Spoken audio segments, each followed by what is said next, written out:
Round two. Let's try this shit again. All right. Hello. Now, Zeek, can you hear Greeno? I hear everybody fine. I don't know what that was about. Right on. All right, cool. We're good. Hey. So what's happening, everybody? Doing well. Feeling good. I don't think we're live yet, are we? Yeah. Yeah.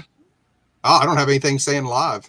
We're on. Yeah, we're like 30 seconds in, bro. You guys are killing me tonight. I don't know. I know. I don't know what's Greeno's the odd man out. It pops up. It says live. It does say in mine. It says live in the upper left-hand corner side. It just now come up at like 30 seconds. It's like, wow. All right. You want to start over? No. Yeah. Yeah. All right. Welcome to Mancave of Doom, or old fuckers don't know how to work the internet, whatever you want to call it. Yeah. Got a couple of returning guests tonight, Mr. Bizarro, Aaron, and Zeek, the Vital Geek. Hello. What's going on, guys? And of course, George and Greeno. Hi. We're always here. So we had a little technical difficulties. I think we got it worked out. Yeah, that was weird. I never had that before. Yeah. No. It was funny, though. Aaron. Mic check. What's up, Vance? And we're back. He must have saw the first one. So, all right. So we'll just kind of dive into how we. Whoa! What are you doing? Where'd he go? Did you boot him out? No. All right. Hey. He just disappeared. Hold on. All right, let's do this until he comes back. Oh, Jesus. What is happening? Oh, well. We'll keep it going until he comes back. All right. Come on, Zeke. Where you at? He's probably sitting there listening again. He can't get back in. I don't even see him. Like, he totally just disappeared. I wonder if Here he comes. He's coming. He's coming back. There we go. Oh, sorry. Right. Sorry, guys. Dude, Sorry. are you just trying to be difficult tonight? I guess I'm an asshole, man. I really hate myself. I don't know. I can't work this interwebs. Kids, help me work this. George hit a button and you disappeared. It was like, what happened? I didn't. Look here. Yeah. Hey, Vance, what's up? Now I can see Vance's comments. I was trying to see if I could see the chat, and I don't know. Anyway, it's on the right there. If you hit live comments. Okay. I don't know what the hell private chat is. I guess where we can chat to each other. I don't know. That's where the girls come in. Send your D pics, man. D's and the V's. You know, like when I was a kid, they didn't have the dick pic thing. I was sitting at a poker table in the 2000s, and this guy was like, "Oh, I got this girl sending me nudes," and I was like, "Really? That's interesting." And he took the phone and passed it around to every guy at the poker table, and I was like, That's a terrible idea. That's a bad idea. Now they're married. That immediately I came to the conclusion that is ill-advised. Well, isn't that why they invented Polaroid cameras? I guess so. It was probably stock photo of some chick that came Right. with the phone. It was downloaded from some 10 website. Like Hawaiian tropic girl. Check her out. Right. Mm-hmm. All right, so I guess we'll jump in here. We Go for it, normally do the right off the bat one album you think everybody should have in their collection or at least hear one time. So let's go counterclockwise. What do you got there holding the fart? I forgot my own name. I don't know how you said that with a straight face. I was going to see if he remembered it. I'm going to be Haywood Jabloney next time. Haywood. It's like, who the fuck is Holden? The New Testament record. How is it? Hold on one sec. It's fucking killer. It's better. I think it's better than the last record, to be honest with you. Right on. So I'll definitely be getting this on vinyl when we reopen. I see a lot of people posting it. I haven't It's checked good, it out. man. It's 12 songs, but I thought I just got. I mean, I had to pre-order it from Amazon, like I said, since we're closed. But it took over a week past the release date, or no, exactly a week, because they're not shipping like this kind of shit right away. You know what I mean? And you got it from Amazon? Yeah, dude. I ordered a Blu-ray from Amazon, and the delivery date was like 30 or 40 days. Yeah. Like seriously, and I'm They're like sold out. Dude, go through all their movies are sold out, man. Really? Yeah, because you figure 30 million people are fucking home doing nothing. They're all hitting Amazon. Amazon's making a fucking killing right now. Oh yeah. Well, they might not be getting inventory in either, or that kind of stuff. Yeah, well, they don't. They're hiring new people and stuff. They've had to hire a bunch of, and they're prioritizing stuff. So anything that's not a priority is way back. I'm trying to support my local guys and stuff if I can, because they're struggling and Amazon's killing it. So it's kind of tough though when Amazon has literally everything and it's just easier, and you don't have to leave the house and get the corones. At this point, I mainly use Amazon for movies. Like I don't get too much music or anything from them anymore. I never get music from them, but like I said, we're closed, and I don't even know if my distributor's open. I haven't talked to my boy Andy in like 3 weeks, but he hasn't called me either, so he knows the deal. It's hard. Speaking of that Testament album, have you seen that video with Alex Skolnick and Charlie Benante from Anthrax and the bass player from Suicidal Tendencies? Yeah, they got something new. Right? They did a thing like this, you know what I mean? And they're all playing together. They did a cover of Rush's YYZ. No, that's not what I was thinking of. Oh, dude, it's killer. Yeah, and like Skolnick just rips it up. And that bass player, I mean, I haven't kept up with Suicidal Tendency, but that bass player is pretty freaking good, man. It's on YouTube if you want to check it out. That's rad.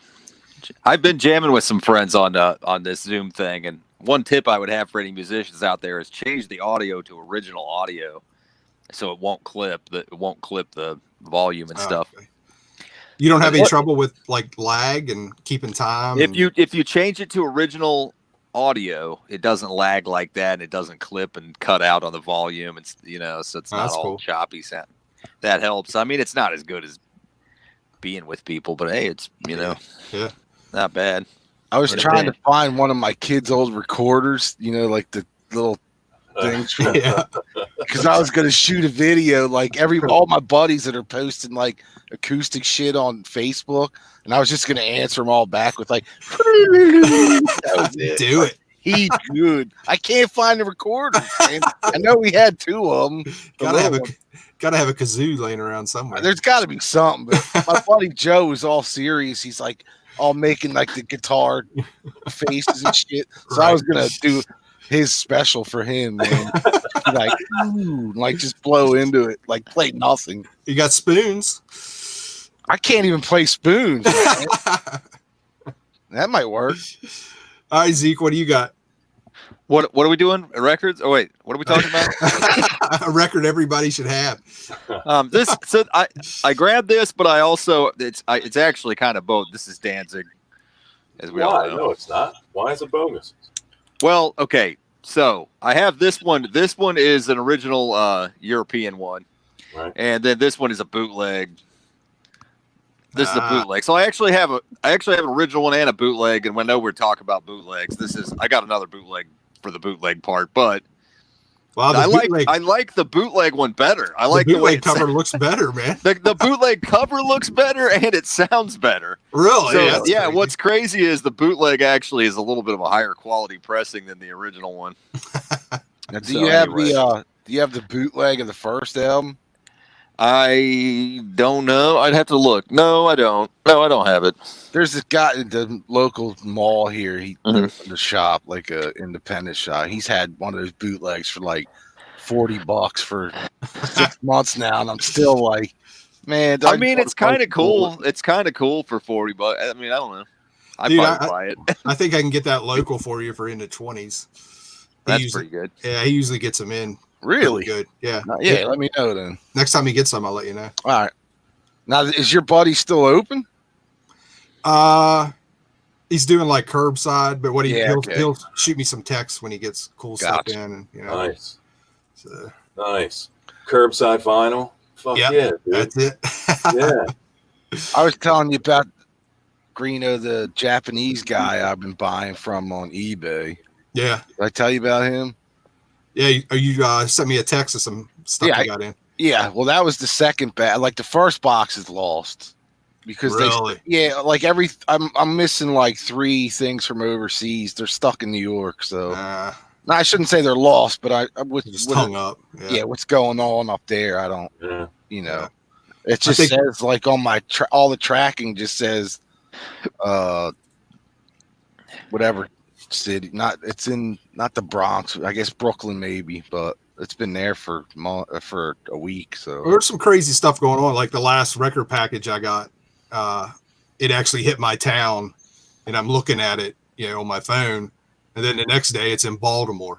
Yeah, I know. How did they send it back to Baltimore? Then like 2 days later, it shows back up and they deliver it. It's like weird. I actually had one record package that went from my hometown to somewhere in North Carolina 5 times. What? I kept looking at, it just kept ping ponging until finally I went in and was like, "Can you tell me what the hell's going on with this package?" The guy's like, "Hold on," and he pulls it up and he's like, "Yeah, that ain't right." I'm like, "Yeah, shit." He's like, "Let me put a thing out for it and all that," and it showed up like 2 days later. But I just kept watching. It was like ping ponging back, like it was. You get all excited. You know what I wonder is, I wonder if there's like a similar address in Carolina, and the computer like was short circuiting or something. I wonder if there's a guy driving a truck. He's like, "I'm going to take this one back and forth just to drive." It's like I'm going to scan it every time. It's like when a package is coming today and you see the mailman come and go and it ain't in there and they forgot to put it in your fucking box. What a bummer. The worst is, well, it's not the worst, but you can like everything on your phone now, as long as you have that number. Yeah, I'm at work looking, hey, it said it's been delivered. And sometimes I'll be home and I'll be like, hey, it's been delivered. And I go outside and there's nothing there. Yeah, I know. And like 2 hours later, it's there. It's like, what's this guy? What game is this guy playing? he scans the whole fucking truck before it turns out. You can't fuck with people like that, man. That's pretty smart, actually. I would probably do the same thing and be like, I'm just gonna scan all this shit before I even deliver anything. Curtis at the shop, he does my house too, the UPS guy. And I'll like track boxes for the shop at like 12:30, and I'm like, yo, Curtis just went by. He said we got boxes on the truck and they were delivered already. And like an hour later, he'll pull back around. Beer in hand. I'm so busy today. I'm like, yo, you be scanning shit before you even get down here. Because that's smart, because then he won't forget, and then it's just easier. So just scan the whole truck and then deliver it. Hey, that looks good when it comes around to raises. It's like, look how quick this guy delivers everything. It's right. He's out till 9 o'clock at night. Right. He's the only one of us that's still working. Like my regular mail lady, Vicky, she's the mail chick at the shop too. I have not seen her in 3 weeks. So I'm hoping she didn't get sick, but I don't know. I haven't seen her for a while either. So I know everything's definitely taken a longer time. You know what I'm starting to think, man? I'm starting to think that I actually was already sick, that I've already had this crap. Yeah. And I was looking back at my old videos, because I make a VC video every weekend. I was looking back and I was like, man, in the beginning of the year, I was sick as hell for like 3 weeks. Exactly. Dude, I was too. Between Christmas and New Year's, the wife and I were really right around sick. then. And she got real bad to where we had to take her in, and she had to get like a breathing treatment and an inhaler and all that. Exactly. But at the time, they weren't really diagnosing. Right. But it's the exact same symptom. I don't know. Yeah. It took her like same deal, like 3 weeks before she was over that. And she was it sucked. She was like, that is the worst flu I've ever had. It was the worst I've ever had, because I was like up and down, and I kind of thought I was getting better, then I wasn't getting better. And it was like a bad head cold. Then it was a chest cold, and I was all fucked up. Yeah. Anyway. So hopefully we all did have it. Yeah, mine. My wife and I got it New Year's Eve. Right, we both got it, but I got the fever and the chest stuff. She got the fever and like a massive headache for like 3 days. We only I had all of it. I had all that Yeah. shit. It was sucked. It was the worst. Hopefully we all did have it, and now we kind of got some immunity. I was researching it this week because there was a headline on one of the independent news things I go to about the outbreak in late December, early January here. And that's what caught my eye, and I clicked it, and it said more than likely it wasn't Corona, but yeah, I've read that too. You know, because it just wasn't here yet. But they don't know. I mean, they don't know. Right. Exactly. They were getting it in China back in there's early one December. thing I've learned from this whole thing is all these people supposedly fucking know everything, don't know everything. And that's been pretty clear watching this go down. Yeah. But and you can only go by what China told at the beginning of this whole thing. And who knows, you know, how they just weren't paying any attention to it. And now all of a sudden it's a huge deal. But yeah. That same thing happened there. Same thing happened here that happened there and happened in Italy. Like, well, because the Chinese government let it out way too late before it started spreading everywhere. Yeah. So then Italy got it really bad. They're doing okay now, but yeah, who knows how long it was actually spreading there before. That's what I mean. Yeah. So. And then New York, I mean, yesterday, I think they had over 1,000 deaths yesterday just in New York, in the state. It's like, fuck, man. We got over 50 new ones just in our township here. I mean, in our county. 50 people have it or 50 people died? 50 people were tested positive and 3 died overnight. There was only one. Fucked up because of fucking New York. So Central and North Jersey, it's all fucking polluted because of New York, and it's slowly coming to South Jersey. And, you know, South Jersey, and even in my county, we've got deaths now. So, yeah. Nobody's, dude, I go out still, like, just to take a ride, and nobody's staying home around here. Nah. I mean, it's definitely quieter, don't get me wrong, but there's way more traffic than there should be. Traffic's down here, but, like, if you go to any store that's open, it's packed. Really? Yeah, I noticed that, like, not Wegmans, one of those things. I was like, holy shit, man! Like, why is that so packed? Because they got nothing. They're like, I'm lonely. Let me go to the Wegmans. Yeah. I guess, man. The old people aren't scared, man. They've lived with the prospect of death for a long time. They're like, I'm old. I could die anyway. Fuck it. I'm going to Wegmans. I see more kids and people under 50 out than anyone. They just closed all our state parks in the forest. Believe it or not, you can close a forest. Down the seashore, you know, people were walking, and now they're actively ticketing people, and wow. They're going to find the fuck out of you. They're not even going to tell you to leave.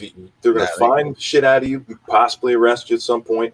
You're definitely leaving the beach. So yeah, it's like a fucking ghost town, you know, everywhere. It's freaky, man. Well, our governor finally. You don't listen. People don't fucking listen. No, what are you going to do? Our governor finally packed with cars, man. What are you doing? The entire parking lot is full, and it's obvious nobody's fucking paying attention to what you're saying. Right. Clumps of people, groups of people. You know, what's the deal? Wise up, man, for a little while. Don't be so fucking selfish. Yeah, that's the thing. You know, they don't give a shit. Yeah. I don't know. Right. I can't get sick. I haven't been sick in over 10 years. So my view on it is if I get sick, it'll fucking probably kill me. You know, I just don't get sick very much. And when I do, I get sick bad. And you're like me. I want to get after a decade. So yeah, that's like me. When I get sick like colds and shit. But when I get like a flu or something, it knocks me out, man. Yeah. Over 10 years. Maybe you're just strong like bull. It makes me think of Seinfeld. How long did he go without puking? Yeah, that was a long time. Yeah. All right, Aaron, what do you got, man? Okay. Well, the one I think everyone should have heard or owned. Oh, yeah. 10 years after, recorded live. And this has got the monster song on here is the Hobbit. I'll be honest, I don't think I definitely don't have that. I don't think I've ever heard it. Oh, it's classic. Yeah. To me, I like Alvin Lee live. above all. You ever see Aaron? Have you ever seen the video with Alvin Lee live, and he's there with Mick Taylor from the Stones? They're in Germany. An entire show? Yeah, it's like an entire show in Germany in the 70s, and he's got Mick Taylor there. Was it like a Rock Palast show? Yes. Yeah. Was it for Rocket Fuel? Yes. Then yeah, Tom Compton is playing drums in that band. He's like the human equivalent of Animal. He had stringy white dude, and his hair was just all over the place, Perfect. Yeah, I know that really well. Matter of fact, Rocket Fuel is one of my favorite. Alvin Lee, of course, that's not 10 years after. That's Alvin Lee, but right. Yeah, what a fucking killer trio, man. Yeah, I think everyone should own that, or at least have heard the entire album. The flow is just, there's so much energy and spirit. The crowd's really feeding them, and they're just fucking giving it right back, man. It's awesome. Right on. That's one I'll have to look for. Like I said, I definitely don't have that one. It's a real easy one to find, too. It is. Okay. I get really into 70s live albums because they're cheap, they're easy to find, they kill. They're a lot of times they're great. That's a great example of really good record. There's so many good live bands, from the 60s and 70s. Absolutely. 70s especially, The Cactus Live is a really good example, too. Yeah. It's a perfect example, man. Yeah. Right on. All right. One I picked is Time Traveling Blues by Orange Goblin. Oh, cool. Oh, it's a great record. Oh, yeah, man. I mean, it's 90s. You could throw it in there with desert rock, stoner rock, whatever you want to call it. Yeah. And if you dig Caius and Nebula and COC from that era, that's what these guys. Yeah. Just a killer. Good choice. They did like 2 albums right there. Time Traveling Blues and Frequency from Planet Something. And those 2 albums are great. But I've checked out stuff after that, and I just never got into any of the other stuff. Is COC considered desert rock now?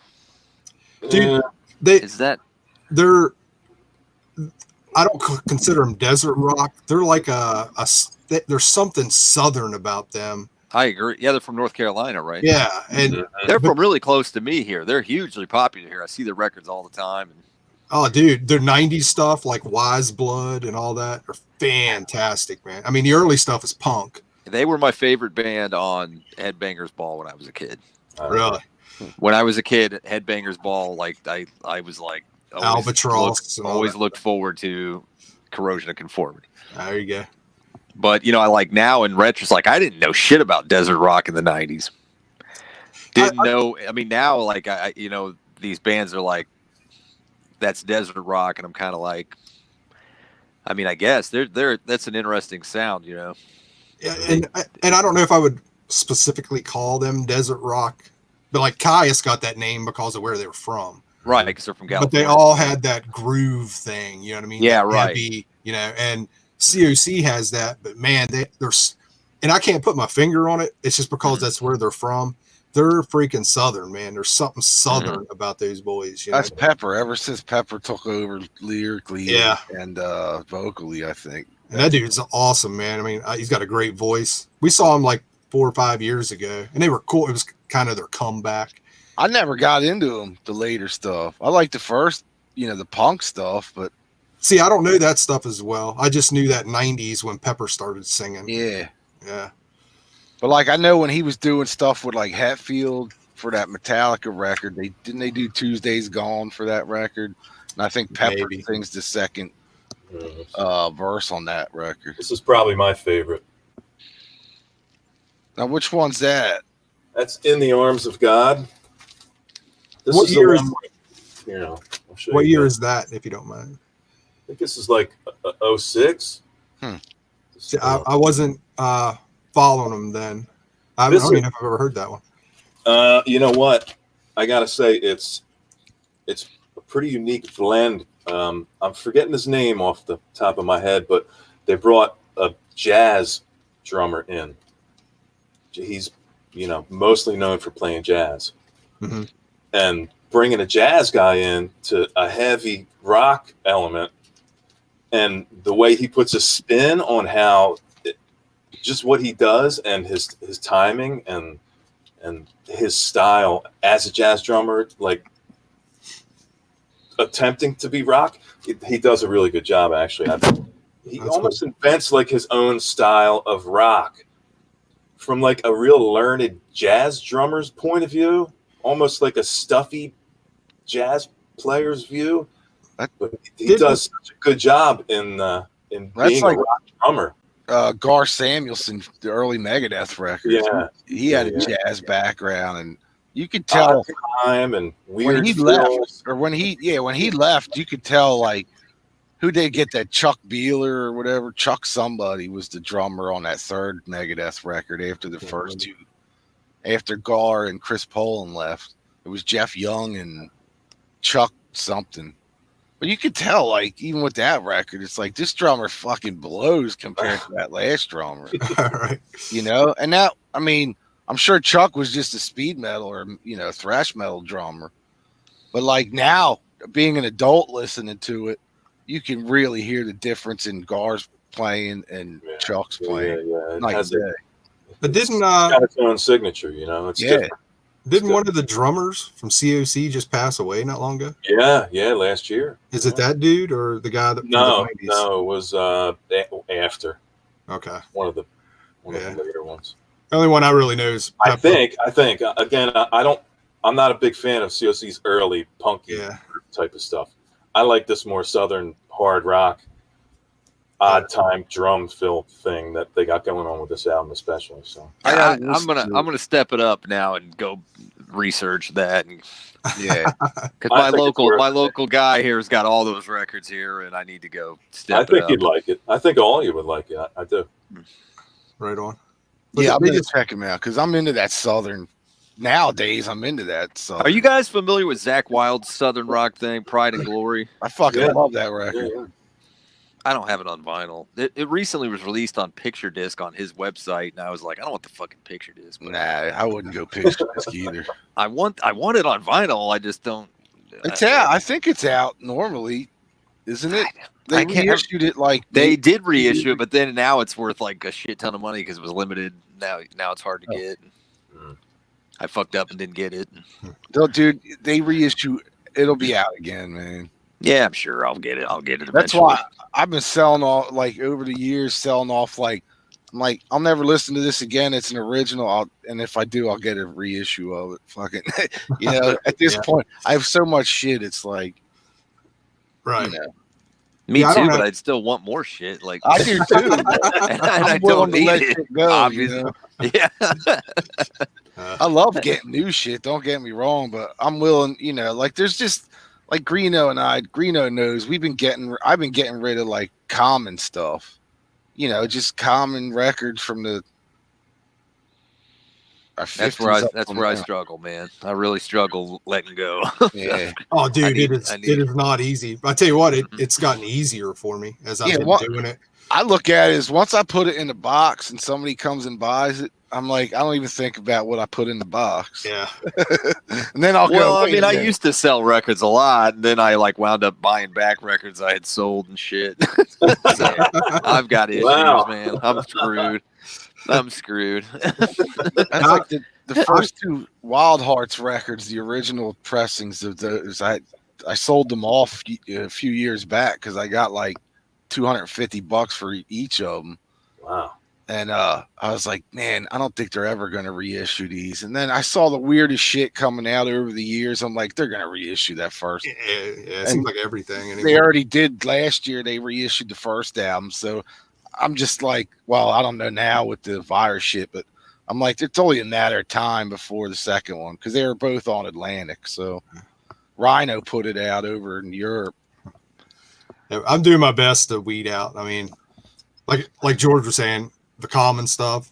I've made a couple passes through and got, you know, like, I don't know, 12 of those U-Haul boxes full of that stuff to get rid of. Right. And now I'm even going through like the Cure. I pulled all my Cure out because I don't like the fucking Cure.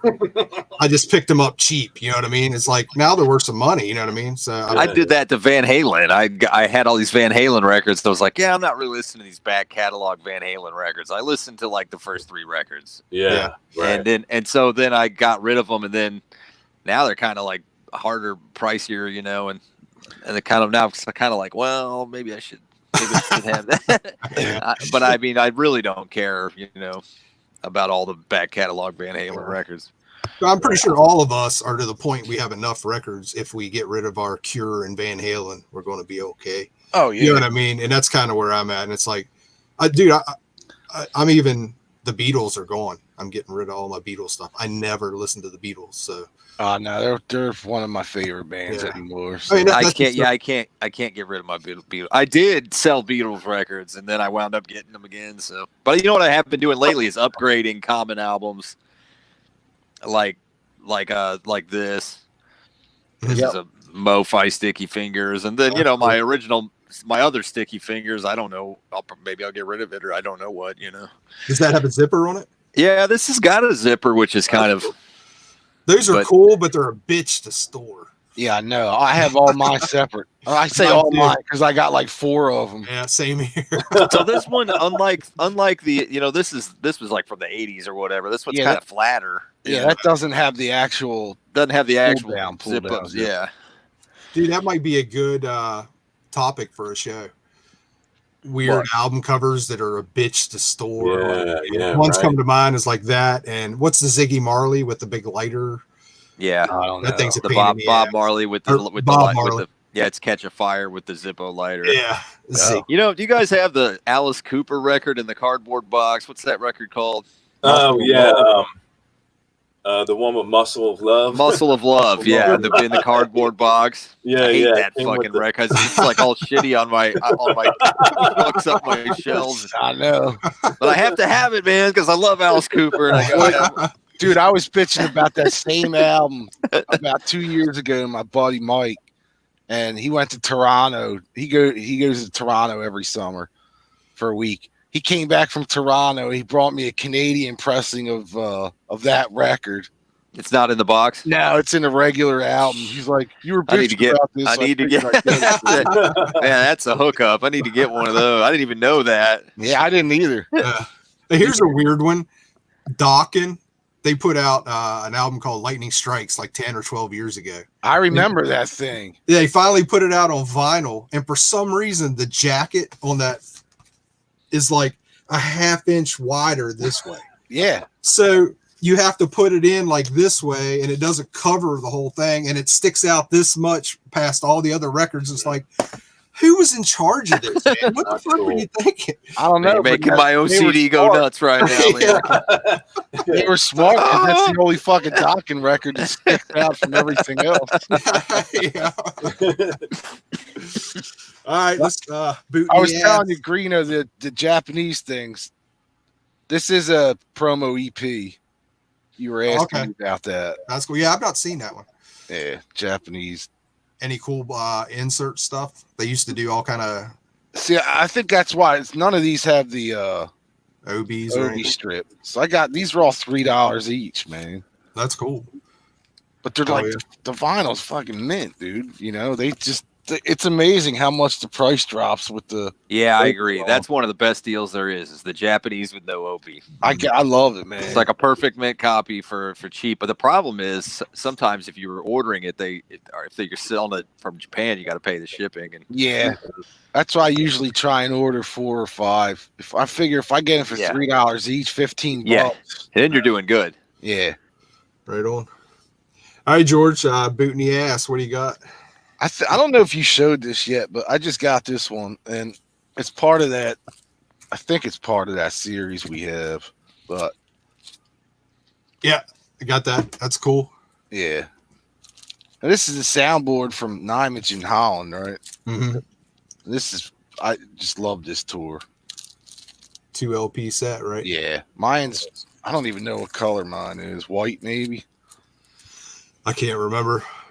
I know they're all different, but the other, this is the same as the Motorhead that we got, right? Same label.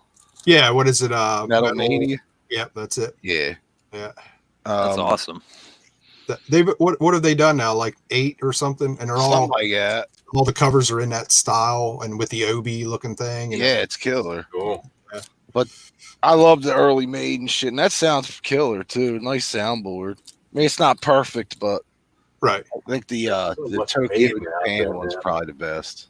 What's that, Aaron? If you're a collector of Maiden and like a completist, it's got to fucking drive you up the wall. There's so much out there, man. Yeah.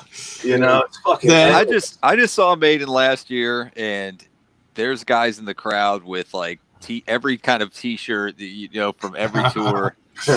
And I just sold merch at a Tesla show, and that it's like these there's like this when you got a crowd like this, the amount of money they must make on merch and stuff's got to be insane.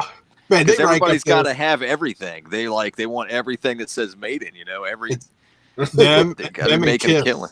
Them and No, Kiss, they're man. just killing. They got to be just it's a killing on merch. Yeah. You know, They probably make more off the merch than they do the records. It wouldn't surprise. probably. They got to be know, what, like- second. I'd say Kiss would be first, and Maiden has got to be a close second, right? As far as merch. Yep. I mean, Definitely. Gene is like a fucking just a. I don't Money know. grubbing bastard is what he is. He's a genius of business, man. Yeah. He's made an insane amount of money. You gotta hand it Good to at him. corralling idiots into buying their fucking crap. Fuck him. He's a whore. You know? I'm just jealous mostly.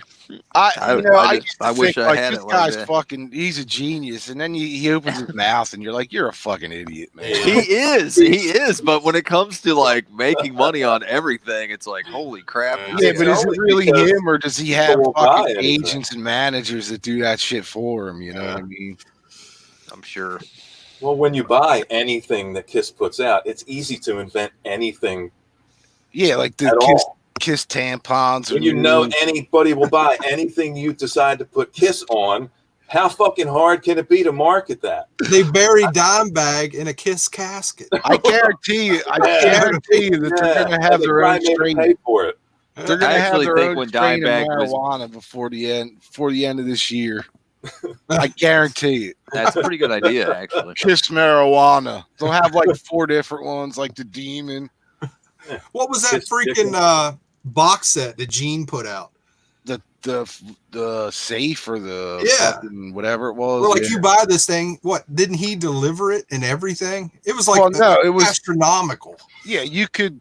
He had different like levels of it. Yeah, like the first level, he would meet a whole group full of people in a hotel and give them their safe or whatever it was. Yeah. And then if you paid like 10 grand, he'd come to your fucking house.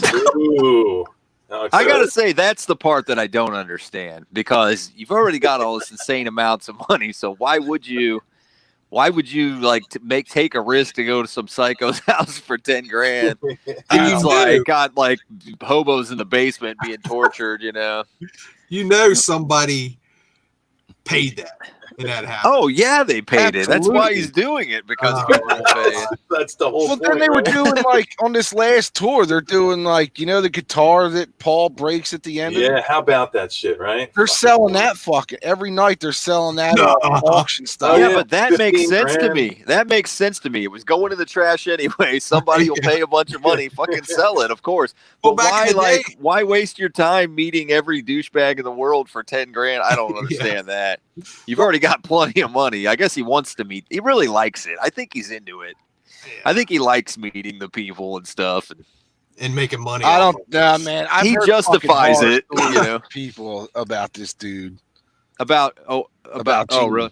I've Yeah, heard no. a lot of horror stories about Ace, actually. So I Yeah, don't know. me too. Richie Rano, dude, is a buddy of mine. He's a guitar player for Stars. He used to run the New York Kiss Expo Uh-huh. years ago, probably 20 years ago now. And when I'm already liking this story. Yeah, this has got to be. oh, this is amazing. fucking brilliant, man. So when we were doing the Britney tour in 99 and 2000, 2001, Mike and I decided to do the Kiss expos for 3 years in a row to promote like whatever we were doing at the time, like the live album or whatever. Oh yeah. So we were sitting the one year we got put next to Bruce Kulick, who that's a whole nother fucking story, that guy. But Richie's running around, and you know, because he's running the thing and he's getting all pissy, and he's like, he comes over, and him and Mike are good friends too. Michael from Brittany, and he goes, fucking Ace is out in the limo. He won't come in. And I was like, what? And he goes, Ace is out in the limo. He's out there and he's gone. He goes, he only rolls the windows down about this much. And all I hear out of the window is going, where's my money? And Richie Rano's doing the fucking perfect Ace Frehley impersonation. Like, where's my money? And he's like, I'll get your fucking money, you know, like, but Ace wouldn't come in the building until you gave him cash too. He's been burned too many times. I guess, man. He's like, been burned too many times. He's like, no, to hell with that, man. Like Chuck Berry, man. Where's the cash? Yeah. And then I had to deal with Bruce Kulick the whole weekend. He was next to me, and he was the biggest fucking douchebag on the planet, man. I thought Gene was bad. Fucking Bruce ain't too far behind him. I got to be honest with you. Unless I called him on a bad weekend, he was a fucking douchebag. I mean, I have an Ace story. His brother Bob was there too. Yeah. Total fucking opposite. Really? We actually went out and had dinner with Bob on Saturday night, like in the local diner right out front, and just sat and bullshitted with him. That's cool. Didn't even talk music. We were just bullshit. Right. Nicest fucking guy in the world. I guess him and Mike had known each other too. But I have a quick Ace story for you. Back late 80s, early 90s, he rolled through town, played a club. Icon was opening up, and my friend was in a local band, and they actually got to open up. And so we're helping, you know, setting up. We're backstage, and I'm walking around back there, and I walk into one of the dressing rooms, and there is Ace's guitar, the smoking guitar, one from the 70s, on a stand, and it's plugged into the outlet charging for whatever the fucking charges in this thing, right? So me and a friend are standing there, and it's like, you know, just in awe of this guitar. And I look around, there's nobody else. And I'm like, dude, I just want to touch it. I want to say I'm touching that guitar. God damn. And he's like, all right, man. You know, so I go over, and I got like that far from the headstock. And this giant goddamn roadie walks into the door, and he yells, "Don't touch the fucking guitar!" And then we all turn around. I was like, "No problem, man," and off we go. But I was like that far from touching that headstock of that guitar. I would have kept going. I'd be like, "Wait, what's that?" That's like one of the biggest regrets in my life. Then I would fucking tell him as I'm running. I touched it. I touched it. Oh, like literally, it's like I still think about it. I wake up, it's like, oh, I was so close. No, I get it, man. Because the one of the last shows of the last tour that we did, somebody ripped us off in the while they were on stage. Wow. Somebody went in the dressing room and stole like 3 boxes of CDs, and damn. Yeah. Wow. We never got. I'm sure that's happened a million times. Yeah. That bands have been ripped off, and because the fans will just take anything that they wore or they touched, or you know, or I don't know. All right, Zeke, what do you got? It's boot time for boots, or boot. I grabbed this boot because this is one of the weirdest boots I have. This is Emerson, Lake and Palmer, and it's got this cover art from the 70s. Weird. It's called The Callow, The Crash, and The Idle Eyes. And then in between each song, it has episode, like it has the clips from the old Star Trek. Okay. Yeah, it's crazy. Wow, yeah, that's weird. It is really weird, and it's really fun to listen to. It actually works really well, believe it or not. I mean, obviously it's a boot, like we were talking about the old 70s boots with the shitty white. I mean, like this isn't even pasted on, you know, it's just it's just a printed deal, you know, that's like there, you know. That's awesome. But yeah, to listen to it, it actually kind of works really good, believe it or not. Totally 70s, totally proggy bullshit, you know, but it's really fun. Right on. Emerson, Lake and Palmer bootleg. Did you just find that digging? This guy died. Okay. So this dude died, and he owned a home recording studio in Colorado, which was kind of like a poor man's caribou studio or something like that.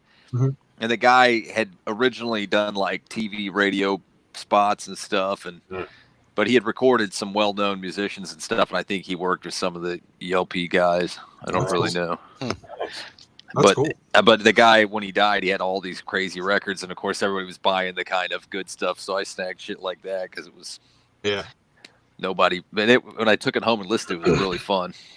Right on. All right, Mr. Bizarro really doesn't do the boots.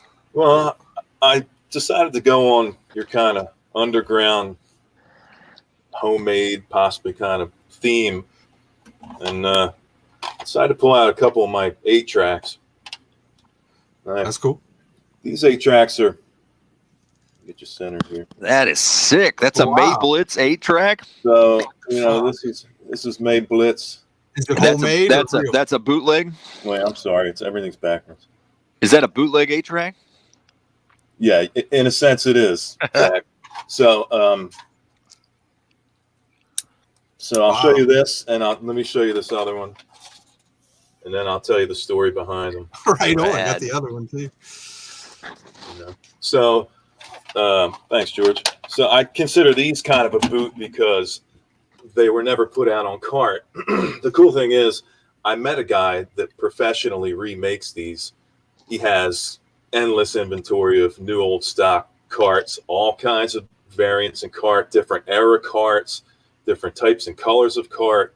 So what I did was I went back and did a little research on what color carts were most prevalent at that time in England, and kind of did some cross matching and stuff to get an idea of what the most likely color that it would be. And I ordered them on that color. So these are legitimate Lear carts. So these are the upper crust carts, with the actual suspension inside, the brass leaf with the 2 sponges. And so I had a guy make them for me, and I sent him all the information on file, the images, and he took the album art and formatted it down, scrunched it, and recorded it, put new splice pads and splice and pads. And that's awesome, man. It plays just like a brand new 8-track, and the fidelity is like through the roof. It's so I subscribe to a dude like that on Instagram, and it's called That Was Never on 8-track. Oh. And I don't know if it's the same guy, but the guy has like the blank cards and all this stuff, and he'll talk about repadding it and taking it all apart and finding the old album art and then like reprinting it just exactly. But it's like it'll be an album that was never on 8-track. Now that album like almost could have been on 8-track because it's from the 8-track era, right? So you gotta really choose. So that you'd be looking at that like, is this real or is this not real? Yeah, I'm not an 8-track collector, but I think they're rad. I think they're amazing. I would love to be an 8-track guy. I just already have a lot of problems. Yeah. I got problems enough as it is. I already got a lot of problems. I used to know this girl like 10, 15 years ago. She would go to the flea market and yard sales and buy 8-tracks, just beat up. Didn't matter what the hell it was, pay like quarter or 10 cents a piece for them.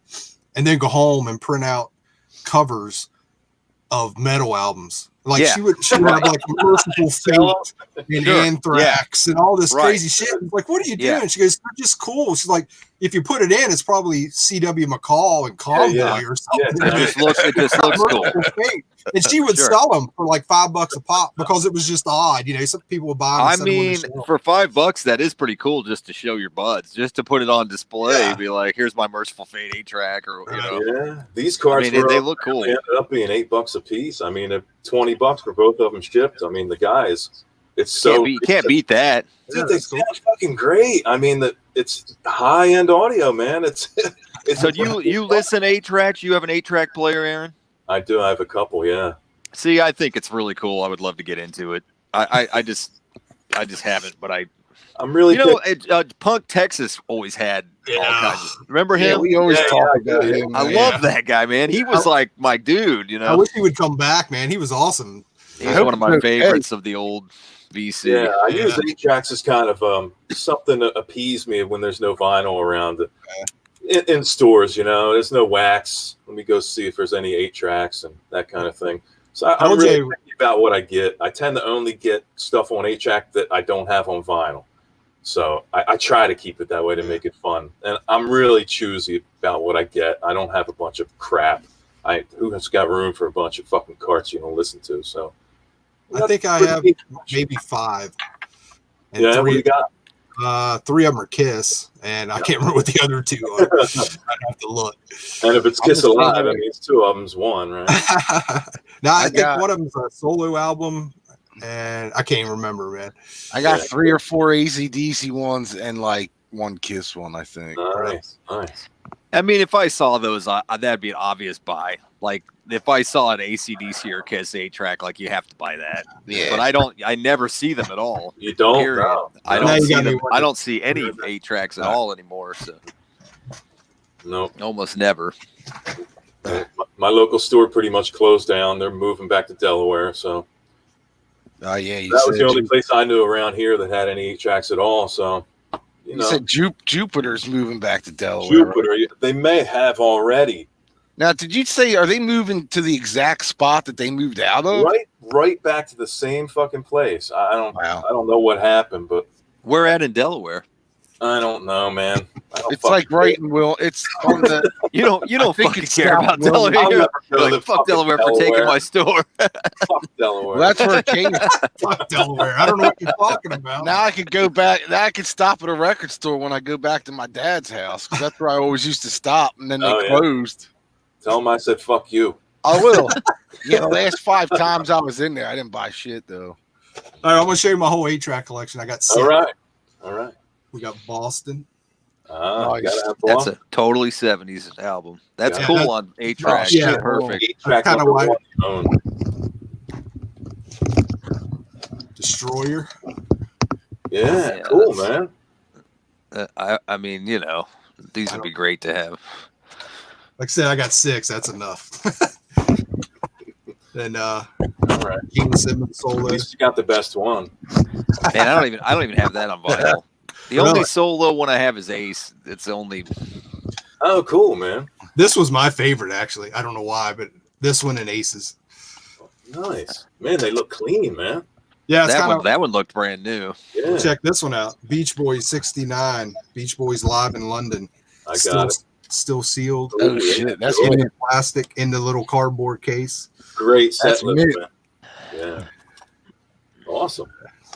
And then this is the oddest one. I just kind of picked it up because it's the Seeds, a full spoonful of seedy blues, and it's still sealed. Nice. That's a Seeds on 8-track? Yeah. Oh, that's fucking sick, man. And that is so cool. Yeah, look at that. That's pretty cool. Totally sealed. You know, those things go for money on eBay. I mean, I see people paying like real money for that stuff. Really? Yeah. Believe it or not, man, people pay, especially one like that, a kind of a cool title. It's sealed. They'll pay real money. Here's my collection. We got. That's a really cool one. Hell yeah. That. And then. AC. Yeah. Of course. Nice. You gotta have. Nice. I mean, Here's one that's kind of hard. Yeah, that's another a good AC/DC. Yeah. Awesome. I love looking at this stuff. See, that's got all the AC/DC. I wish I had Power Age. I don't have Power Age. Yeah, that's there you go. Man, classic album, man. One of the first records. That's awesome. That's awesome. Yeah. I love it. Yeah, look at that shit.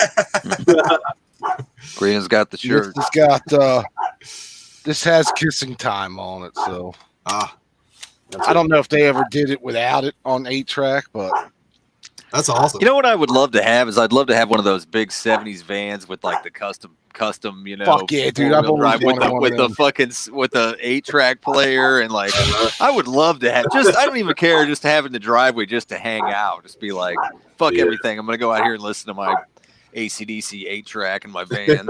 Dude, when I was a kid, man, that's all I wanted were those fucking vans. I'm gonna have one of those vans when I grow up. Never. I'm subscribed to that on Instagram. I watch all these people with their vans, and I'm like, this is the awesomest thing ever. I'm like, I cannot do this. I can't not get into that. But have you seen the Venom gotta one? stay away. You ever seen the one? Yes. Awesome, man. It is so awesome. Oh, it's so awesome. What is it? Venom? Like the movie, like the comic book character Venom? No, the band Venom. It's got like the goat head and everything. Cool. It's awesome, man. Oh shit. Yeah, those vans are killer. There's a guy on the Air Force base I work at who's got when it's got tits. The lady's got tits. She's like this Hawaiian lady, kind of like busting out of it. It's like this whole Hawaiian theme, and they made him like censor the tits. And every time I see that guy, I'm like, this guy's fucking awesome. There's like two guys on base. One guy's got a chopped down like 1970 Ford truck. And then there's the tits van guy. That guy's awesome too. Tits van. Every time I see these guys, I'm like, these guys are the coolest guys on base. You know, get a white van that says free candy on the side. My high school girlfriend had a white van. We used to get pulled over all the time. All the time. Suspicious van in the area. Well, it really was. And I won't even go into it. Let me not. It's a wrap. Don't disparage white van. I have a white conversion van, man. I drive it all the time. Yeah, but you're a painter, though. That's like that's legit. It's not that kind of van. I paint out of it, but I'm very anal about putting anything in it. It's a conversion van. That's the best. You're anal about putting anything in it. I could paint candy. I'm anal about putting anything in it. Jesus, where's this conversation headed? All right, let's move on. Right. I just got this one in. So dictators. Oh, dude. Speaking of which, hold on a sec. Let me. There we go. I went to that site that you sent me. I have 28 things in my cart right now. That's an awesome site, dude. Obviously, I'm not getting all of them, but Yeah. I was just clicking because I didn't want to forget, I'm like, Right. This is May 77. So this is the second album. Was it Manifest Destiny? Is that the name of it? No, what the hell was it? That's all right. Yeah. That's May 77. You have this one, June 77 in Rochester, New York. No, I don't have that one. no, I didn't see that This- either. I've never seen kills. that. This is the only this dictators I've kills. seen until you showed that one. This must have been this is July 77. So Right. yeah, totally kills. Right on. They do search and destroy too. Man, it's amazing. Yeah, they do that here. I wonder if our see if the set list is the same. Yeah, what's the set list? Here you go. Check mine out. I can't read it. Hold on. Yeah, Science Gone Too Far is the first song. The next big thing is the second song. Hey boys. But my third song is Young, Fast, and Scientific, and then the fourth song is Hey Boys. That's a different show. It's a little bit different. Then they do Stepping Out as the fifth song on side one. I like this on the cover. It's even period right. It's got Mark Mendoza. Yeah. He went on to play with Twisted Sister. They got him in there with the band. So, and he was only on that second. Oh wait, album. that's the Blood Brothers album. Blood Brothers was the third one. Okay. He's not on that one. Mendoza's on that one, isn't he? No, he's only on the second. And I was thinking the same thing. I had him reversed. I always thought he was on Blood Brothers, but he's on that Manifest Destiny, that second one. All right. And I even looked it up because I was wondering, man, they got the wrong picture on here. You know what I mean? But it's like, Yeah, I gotta get that. That's in my cart now. Yeah. How's it sound? It sounds good. All right, cool. But this one sounds great too. Really good. Yeah, Is it soundboard? Can you hear the crowd very much? It's a soundboard thing, Right on. which is really amazing that they have that. Yeah. I think that little Steven Van Zandt had a hand in this. I suspect Yeah. because on Little Steven's Underground Garage, Handsome Dick Manitoba is a DJ. Oh yeah, he fills in for him. Yeah, Handsome Dick Manitoba DJ's on there, and he's like the most interesting dude I've ever heard. His solo record just came out like a month ago. I have a signed Handsome Dick thing That's cool. somewhere. If I'd have to pull it, but anyway. Hey, what label is that Dictators on? This is on Interference. This is a 2015 thing. Wow, I've never That's even. probably long gone. Yeah, I've never even seen that one. This is the I first. might be able to get you one because my local dude Steve, he's a huge Dictators guy. I might be able to get you one. Yeah, let me know if you can come across. Yeah, one. yeah, I will. Right on. I'll be on the lookout for that. Right on. All right. So we talked about doing a new thing, Nerd Alert. So hopefully everybody. Nerds. Nerds. Which is basically other stuff we're into besides music here, real quick. What did you pull out, George? I got something new I just got in the mail because it went on sale. And that was the complete series of Reno 911. Yes. That was a great show, man. And I've come to realize that I think I've only seen maybe 20% of all these things, but They have something new on YouTube where they're all back in character and they're doing a new season. Oh, really? They're only 10-minute episodes. Okay. It's not YouTube. It's some new. Something you have to pay for. I don't know, man. It's some because I don't think it's quite out yet, but it's some new, like probably app channel type thing.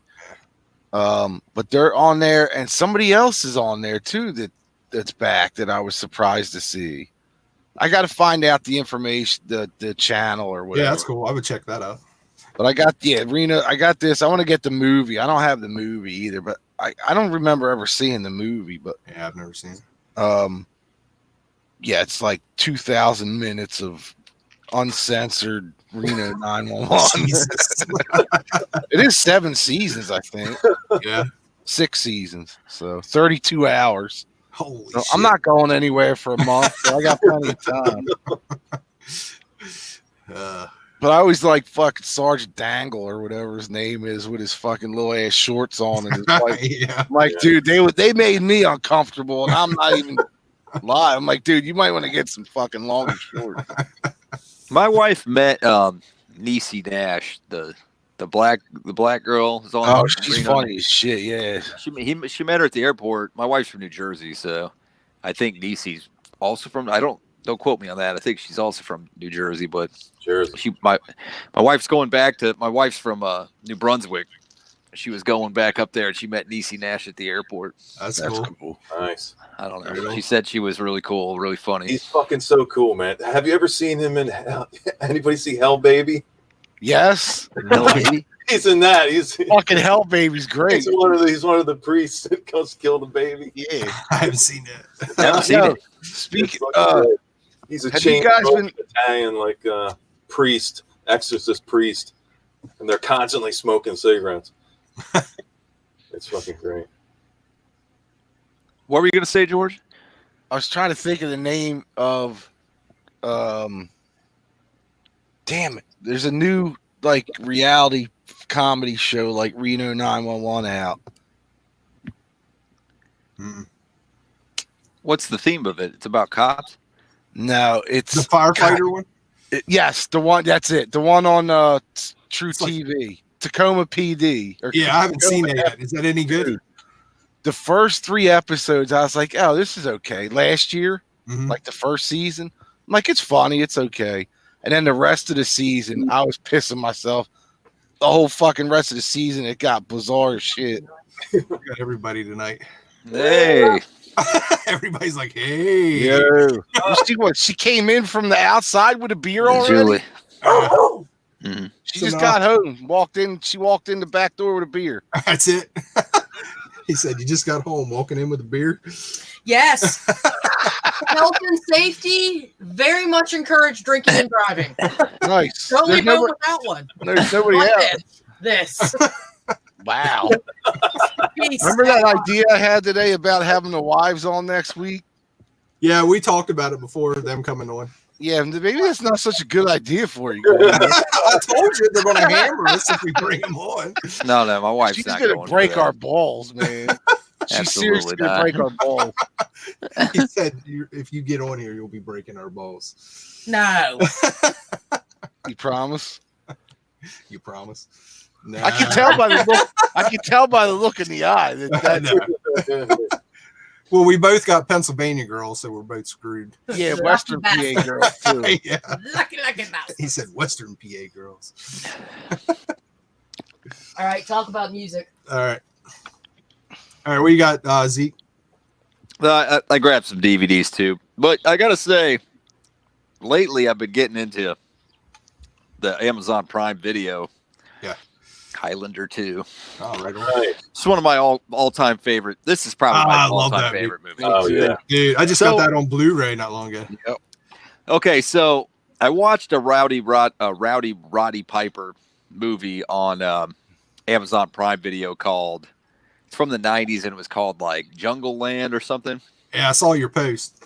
I watched it this week, and it was sucked so bad. It was such a terrible movie, but it was still great. But it was about like urban decay and kind of, Right. So, but it wasn't nearly the quality of They Live. But nothing is the quality of They Live. They Live is, to me, the best movie I've ever seen. It is a perfect movie. Yeah. Perfect.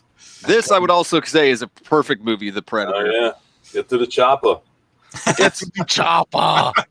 So I follow Arnold on Instagram. He's fucking great, dude. Did you see him? He's an inspirational. Llama and the donkey and shit. He's got a fucking llama in his kitchen and shit. The cowards, so they eat the cowards. Dude is a stud, man. He's got his daughters like polishing his boots and stuff. I'm like, this dude is the most successful man of all time. Like his Instagram is like former Mr. Olympia, the Predator, the Terminator, and the Governor of California. That's awesome. I fucking love that guy. There's an awesome picture of him he posted the other day. He's on that Harley, and he's got like a little cigar, and he's just like, look at this dude, man. He don't give two shits about anything. No, no way. What is there to accomplish at this point? It's like I've done it all, man. Feed your fucking jackass carrots, man. Fucking Kindergarten. It's the best movie. I would love to have Kindergarten Cop on DVD. I don't, but I just pick up DVDs at random. But now I've kind of gotten into this streaming thing. Yep. And there was another one. Mikey Bananas was talking about it. It's like one of these different streaming things that's got a lot of those kind of movies. I can't remember. It's called like God, I can't remember what it's called, but I just recently got it. It's like just full of cornball B movies from the 80s and 90s and stuff, 70s, 80s, 90s. Amazon's got that locked down, dude. Some of the greatest mid-60s, mid-70s biker movies of all fucking time. I love that shit. I go nuts for that. If you're a fan of William Smith, you'll see him in like 20 of these fucking movies beating the shit out of people. And his old lady slapping her around and shit. And it's fucking when I was a kid, we had Cinemax. And there was like Friday night Skinemax. And like, and all summer long, me and my brother, it was like, I watched Skinemax. Of course you did. We know you did. You remember the movie Emmanuel? Oh my God, yeah. There's like 4 sequels to that movie. So I do. I'm sure I've seen all. My brother and I talk about Emmanuel all the time, but they had a lot of great B movies and stuff. There was one that I have on DVD. It was Cherry 3000. Oh yeah, that's what's her name? Who's the star of that? That's what's Johnson. her name? Not Melinda. Melissa. No, what's her name? God, the one that was married to Antonio Banderas. Yeah. She was married to Antonio Banderas. She was like a pretty well-known star. I've got the that's DVD why I here. saw her in there, and I'm trying to see, because like I love that stuff. I go nuts for that kind of stuff, and I don't know. Anyway, I mean, I know that you guys are sympathetic to how much of a nerd I am for this kind of stuff, because I don't really have a good DVD collection the way that Greeno has an amazing, DVD collection. George too. He's got a shit ton. I love like corn. It's like, this is Charlie Sheen Beyond the Law.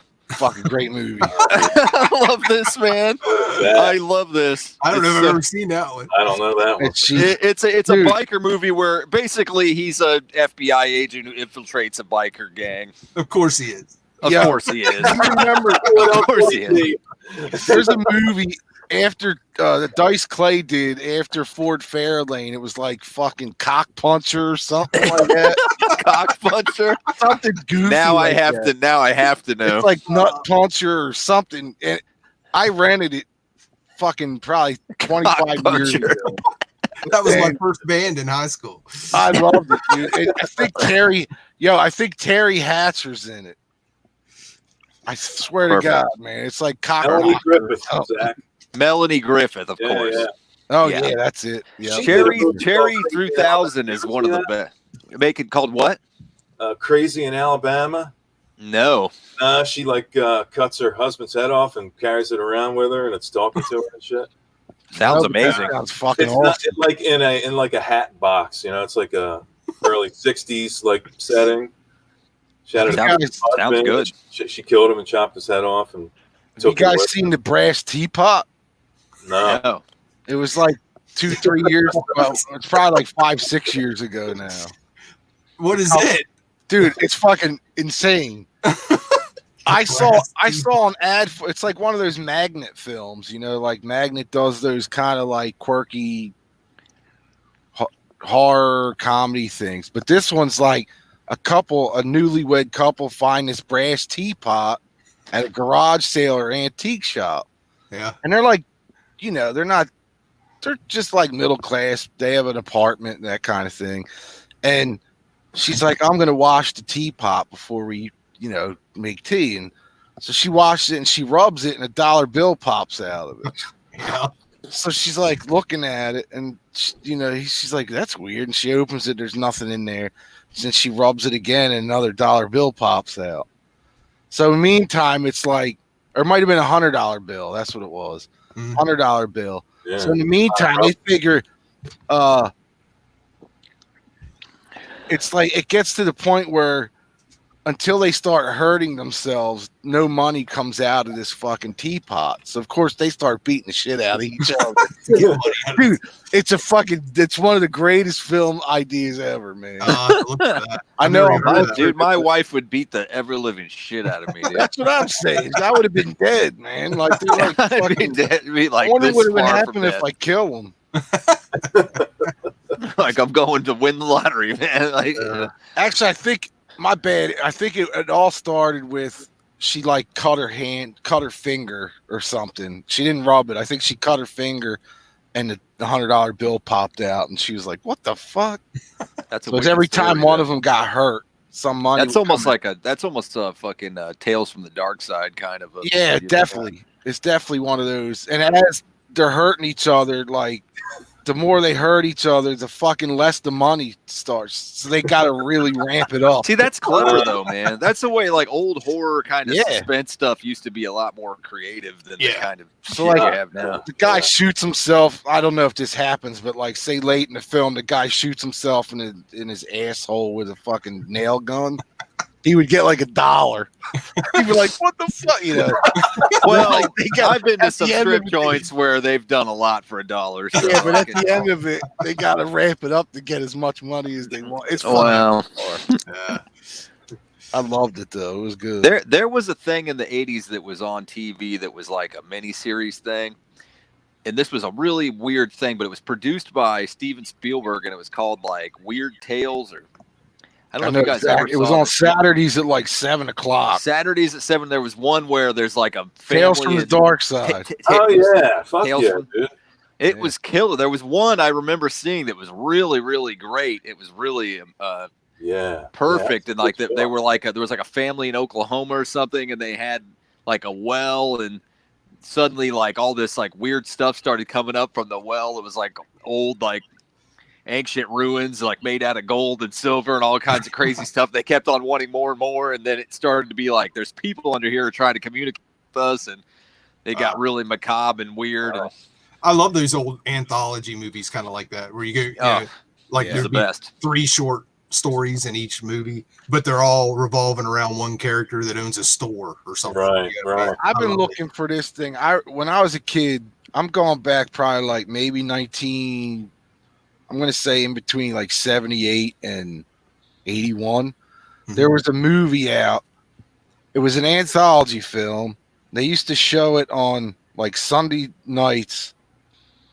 I don't know what one channel in Philly anyway. And every now and then, every year they'd show this film. And one of the things in the film was there was a hole in the, there was this hole in the woods in the ground. Yeah. And a father and son went out there to try to figure out where the hole, you know, what the hole was. Like they would drop shit in the hole and not hear anything, you know, land or anything. It's like a bottomless pit. Yeah. So from what I remember, the father gets down in the hole by a rope or something, and he goes down. And I just remember him like freaking out, coming back up and running through the woods like in a panic, and like basically left his kid there. He was so fucking scared that he just took off. But I remember you couldn't even put shit like that on TV now. Yeah. But I You remember couldn't even do it. I remember like the camera while he was running must have been attached to him, like, you know, how they filmed it, because it was like right in his face and he was like, he had this like panic. The guy was amazing from what I remember, but Yeah. I can't find that story or what movie that was in, but it was That definitely kind of stuff drives me crazy, George. I go nuts because then you'll look online, you know it's on YouTube somewhere, but you can't find it. Then I have all these years I've never found it. It's definitely like an anthology film, like 3 or 4 shorts in one thing, but I don't know what it is. But I just found one the other day, speaking of that, where you're like, man, I remember this movie. I can't remember what it was called. And I always remembered it was about this giant bus that was going across the country and all that. And it was like, it never stopped. It was atomic powered and like things would come out and wash it and everything. I'm like, what the hell is the name of that? And I finally figured it out. It was called The Big Bus. It was a made for TV show or made for TV movie, and it had all kind of characters in it. And I actually tracked it down. I got a burn copy of it anyways. Nice. Dude, it's so cheesy, but I remember it from when I was a kid. Any I guys wonder ever if that- seen that? no, but I'm wondering if that horror film that I was talking about maybe was a made for TV Probably. thing. I remember how it was like, that was a deal, man. There was made for TV movies all the time back then. Yeah, but I don't really remember them doing anthology films as made for TV. But I don't know. It was just so different then because it was a one-time deal. You know, it was a major event because if you missed it, you missed it. It was like you couldn't even record it. Yeah. VCR. Yeah. You guys remember Night of the Scarecrow when you were kids on CBS? We had in Indianapolis we had Sammy Terry. Yeah. You guys probably had Ghoulie. What's his name? The Svengoolie? Svengoolie, right? You guys probably had Svengoolie. We had Now or back in the day? Back in the day. No, I had Zachary. Oh, okay. Zachary was another one. They were like basically like local horror hosts or whatever. Zachary, he broadcasted out of Philly. Yeah. We had Count Gore Duvall out of DC. And there was one out of Pittsburgh. I can't remember his name. The one out of Pittsburgh was the one that was Svengoolie. Yeah, the first one. I thought he was out of Chicago. No, Svengoolie Jr. is out of Chicago, I think. That's the guy that does it now, is Junior. Yeah. So Sammy Terry, I guess, was local to Indiana. I researched this later, but they had a back catalog of like old 50s black and white. I know you collect these, you know, the black and white horror movies and you know, they had a ton of that stuff licensed. And we had that in Indiana. We always had Sammy Terry, and it was really like low budget, but it was fantastic. You know, sometimes he'd have Elvira. You know, sometimes Elvira. Yeah. That's what we had. Do you guys remember the chick that used to be on after Saturday Night Live? It was called Saturday Night Dead. Yeah. What was her? Stella or something? Stella had monster. She was like Elvira Light, you know. Yeah, but I bet that was dirtier than Elvira. Well, I would have rather hung out with her than Elvira. Dude. I mean, I do think tits on TV used to be a huge deal because my grandma had like the Playboy channel, and it was all like, you know, it would be like, then they like, I remember they like scrambled it and you'd be like trying to see a nipple or something. Oh, I thought you meant she subscribed to it. I know she did subscribe to it, and then they got rid of it or whatever. But when we were kids, that was like the biggest deal. Like, you know, like you find an old Playboy magazine or like that it's not like the kids today just have the internet. They got everything. Yeah. At the time it was so much more, you know. So if there was like an old B movie or something, if you had Elvira, it was like, oh man, this is really racy, you know. Son of Svengoolie was out of Chicago, Van said. Yeah. I mean, that was like a big deal to have, you know, some big busted woman like at 2 a.m. You know? Elvira came to our school in the mid '80s. Oh man, and that's amazing. The whole and we all gathered at the auditorium, and she came in the auditorium, and the entire school kept yelling "titties, titties." She just fucking left there for like 5 minutes of shaking her tits. That's amazing. That poor girl. That is like incredible. she came into the auditorium. She Well, came like in the 50 wrong other fucking dudes in the school, man. audience. Inner city fucking school full of white trash. Just dying to tear her apart. Oof. And then there was that chick on USA Up All Night. Up all Rhonda. night. Rhonda. Yep. Rhonda. She was pretty too, from what I remember. Yeah. But what do you got, Aaron? Well, I didn't know it was like strict like media related. It doesn't have It to be. isn't. It We're at the wasn't. part where we collect just weird shit. Is that Yeah. Well, you already got the well- 8-track. You already busted out the 8-track, so Yeah, that was kind of for the bootleg. the spur of the moment. Okay, so I do collect. I'm a drummer, and I've been a drummer my whole life. So I collect snares. So I'll show you a couple snares if you want to see some snare drums. Well, Yeah, yeah. that's cool. Okay, so there's one of my older snare drums. Right on. It's Slingerland snare drum. That's from the 70s, or This is a 79. it's butterscotch. Yeah, this is like a natural, like a kind of Oh, honey. natural wood. Yeah, it's like maple. It's a eight ply maple snare. And do you work on them or anything? You tear them down and build them back up? Or? Yeah, this was kind of a basket case when I got it, and I had all the lugs re-chromed, and I had the hoops redone, and reset the bearing edges on it, and all that kind of stuff. That's awesome, man. Rebuilt the original throw off here on the side. Had that rebuilt. Wow. So this is a 1979, and then I have my other Slingerland here. I'll show you. This is a 1975 Slingerland. Chrome.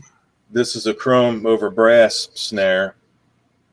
These are both 14, and Right this has a much older style throw off, a bit more simple of a throw off.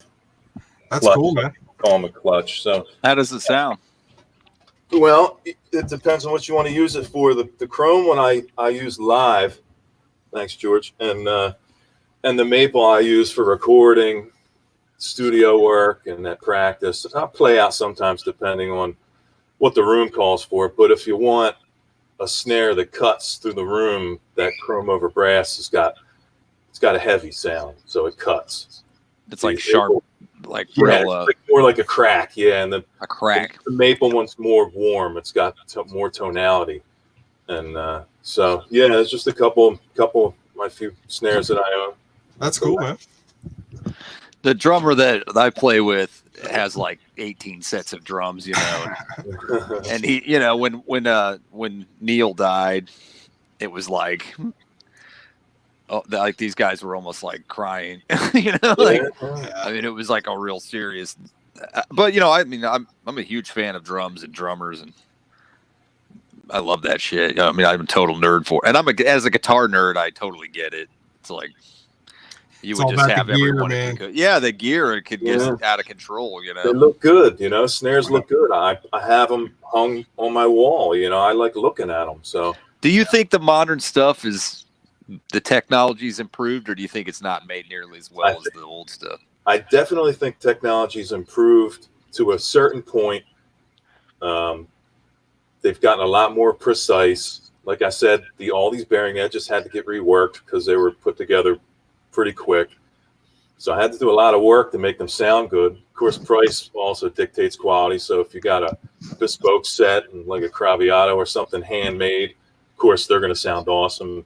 It's the time put in and sure, yeah. So I'd say technology has made them better in ways, but also in ways, it's, in my opinion, it's good to have something vintage, something that was high quality back then that you can just maybe put some more work into to make perfect.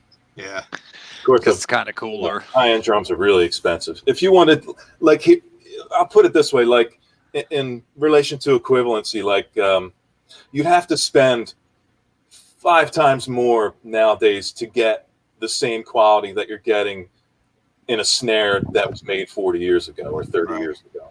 A high-end snare back then.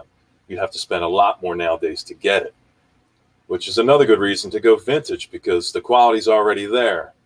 if it's been taken care of. I kind of feel that same way about like home audio gear and guitars and just amplifiers. And Absolutely, man. I mean, it's, you know, it's tough because it's older, and so it's just not going to be as reliable because it's 50 years old.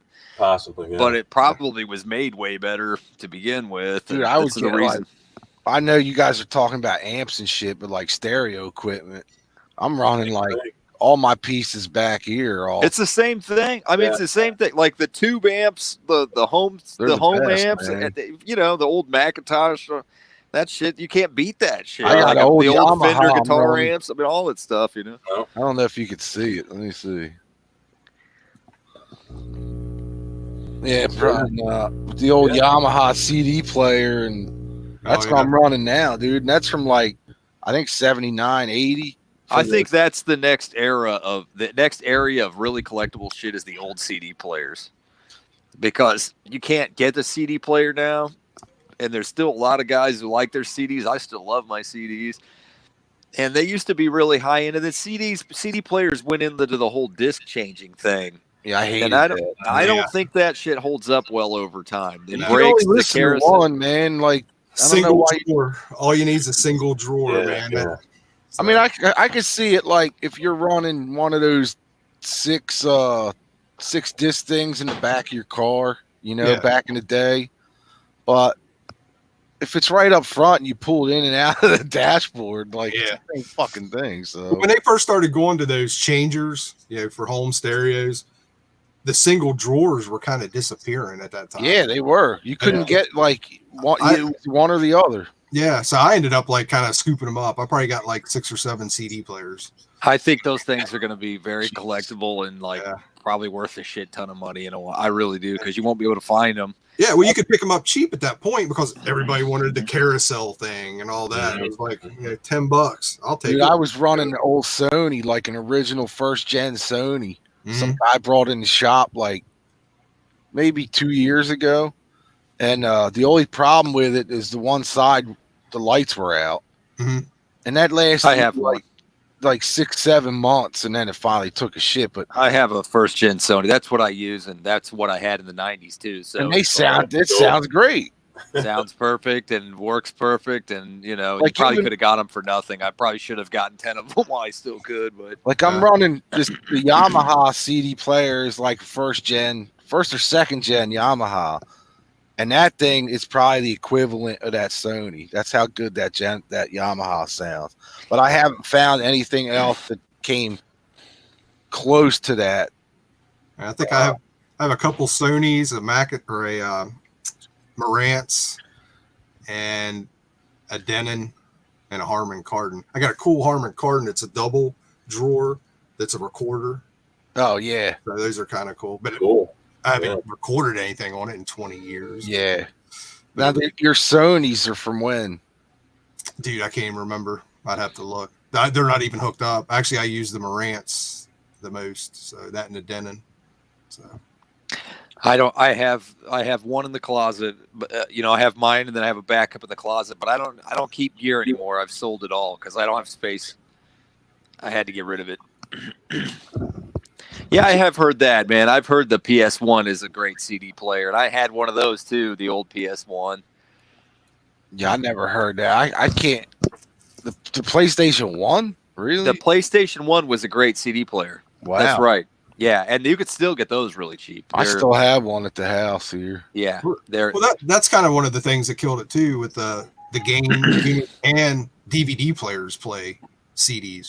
That's so everybody right. was like, why do I need a CD player and a DVD player? It all plays one. Remember Greeno? I was running. I had that up in the third floor here. I had the the region free DVD player was my CD player. Yeah, it was hooked up to the TV too. Well, you could also play CDs through your computer too. So I think that's one of the reasons why I think the component CD player wasn't really.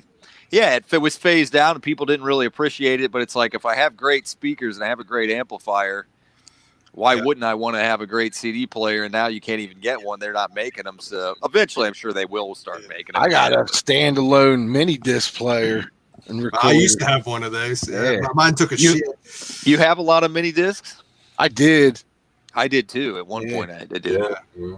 Those things. This is what I say about having all different formats. Like I've had to get rid of tapes and shit because it was just getting out of control. But I got enough problems. I've got enough problems, man. I've got to keep it under control. You know?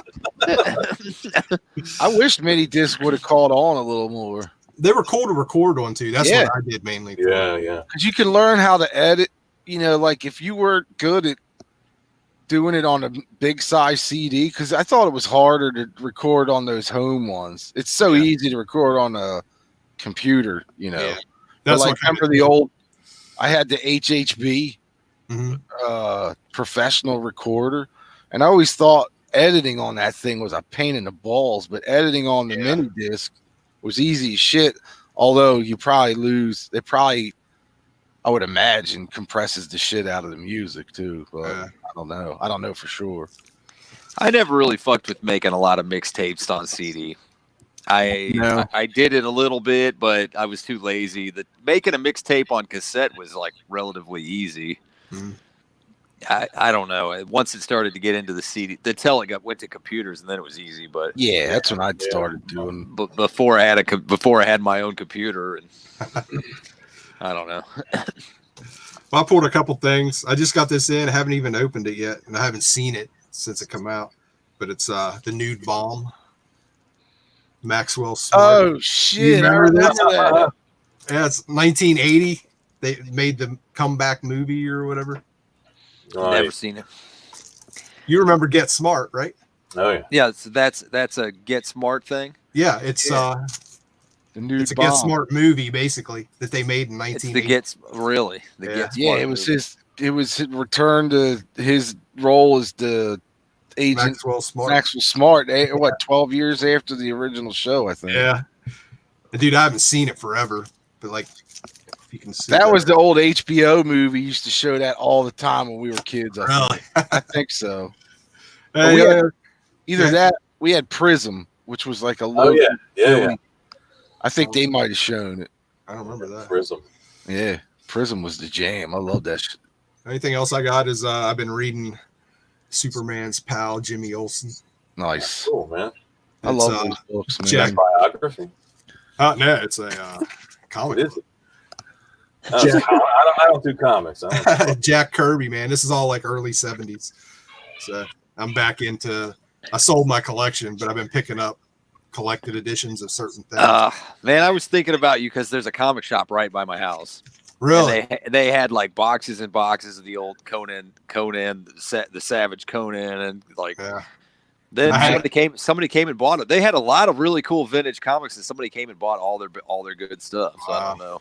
Yeah, I mean, I had Conan the Barbarian #1. I had some killer shit, but I just let it. I love looking at that stuff, and I think it's all great, and I'm scared to death of it. I'm like, I cannot get into this. It's a rabbit hole, dude. Yeah. Once again, I already have problems enough as it is. Man, but. Well, that's like with these collected editions. I'm just trying to pick up stuff that I really dig, kind of want to have still. But it was like, it's like anything else, like you said, man. It's a rabbit hole you can go down and lose a bunch of money. Oh yeah. So, but I had the long boxes, the comic book boxes, not the shorter ones like 2 feet, but the 3 foot ones. Somebody getting murdered somewhere. That's my kids, and they just always sound like that. Sorry, there's no murder. There's no murder, death, kill happening here. Okay. It's just standard evening at my house.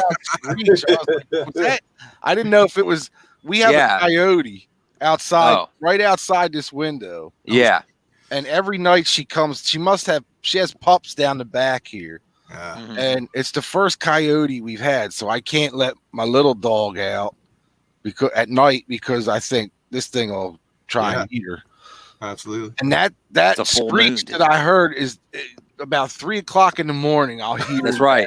In Colorado, we had that every fucking night in Colorado. It was like, it sounded like somebody getting murdered out in the woods. Sounds like people getting murdered out in the woods every night. It would be like a ton of them, and they'd all howl to each other out in Colorado, out in the prairies. We're not used to it here because coyotes relatively new to this area because all the building they're doing from central PA down here, they're pushing them all. So we'd be getting, I mean, I've seen one every now and then, but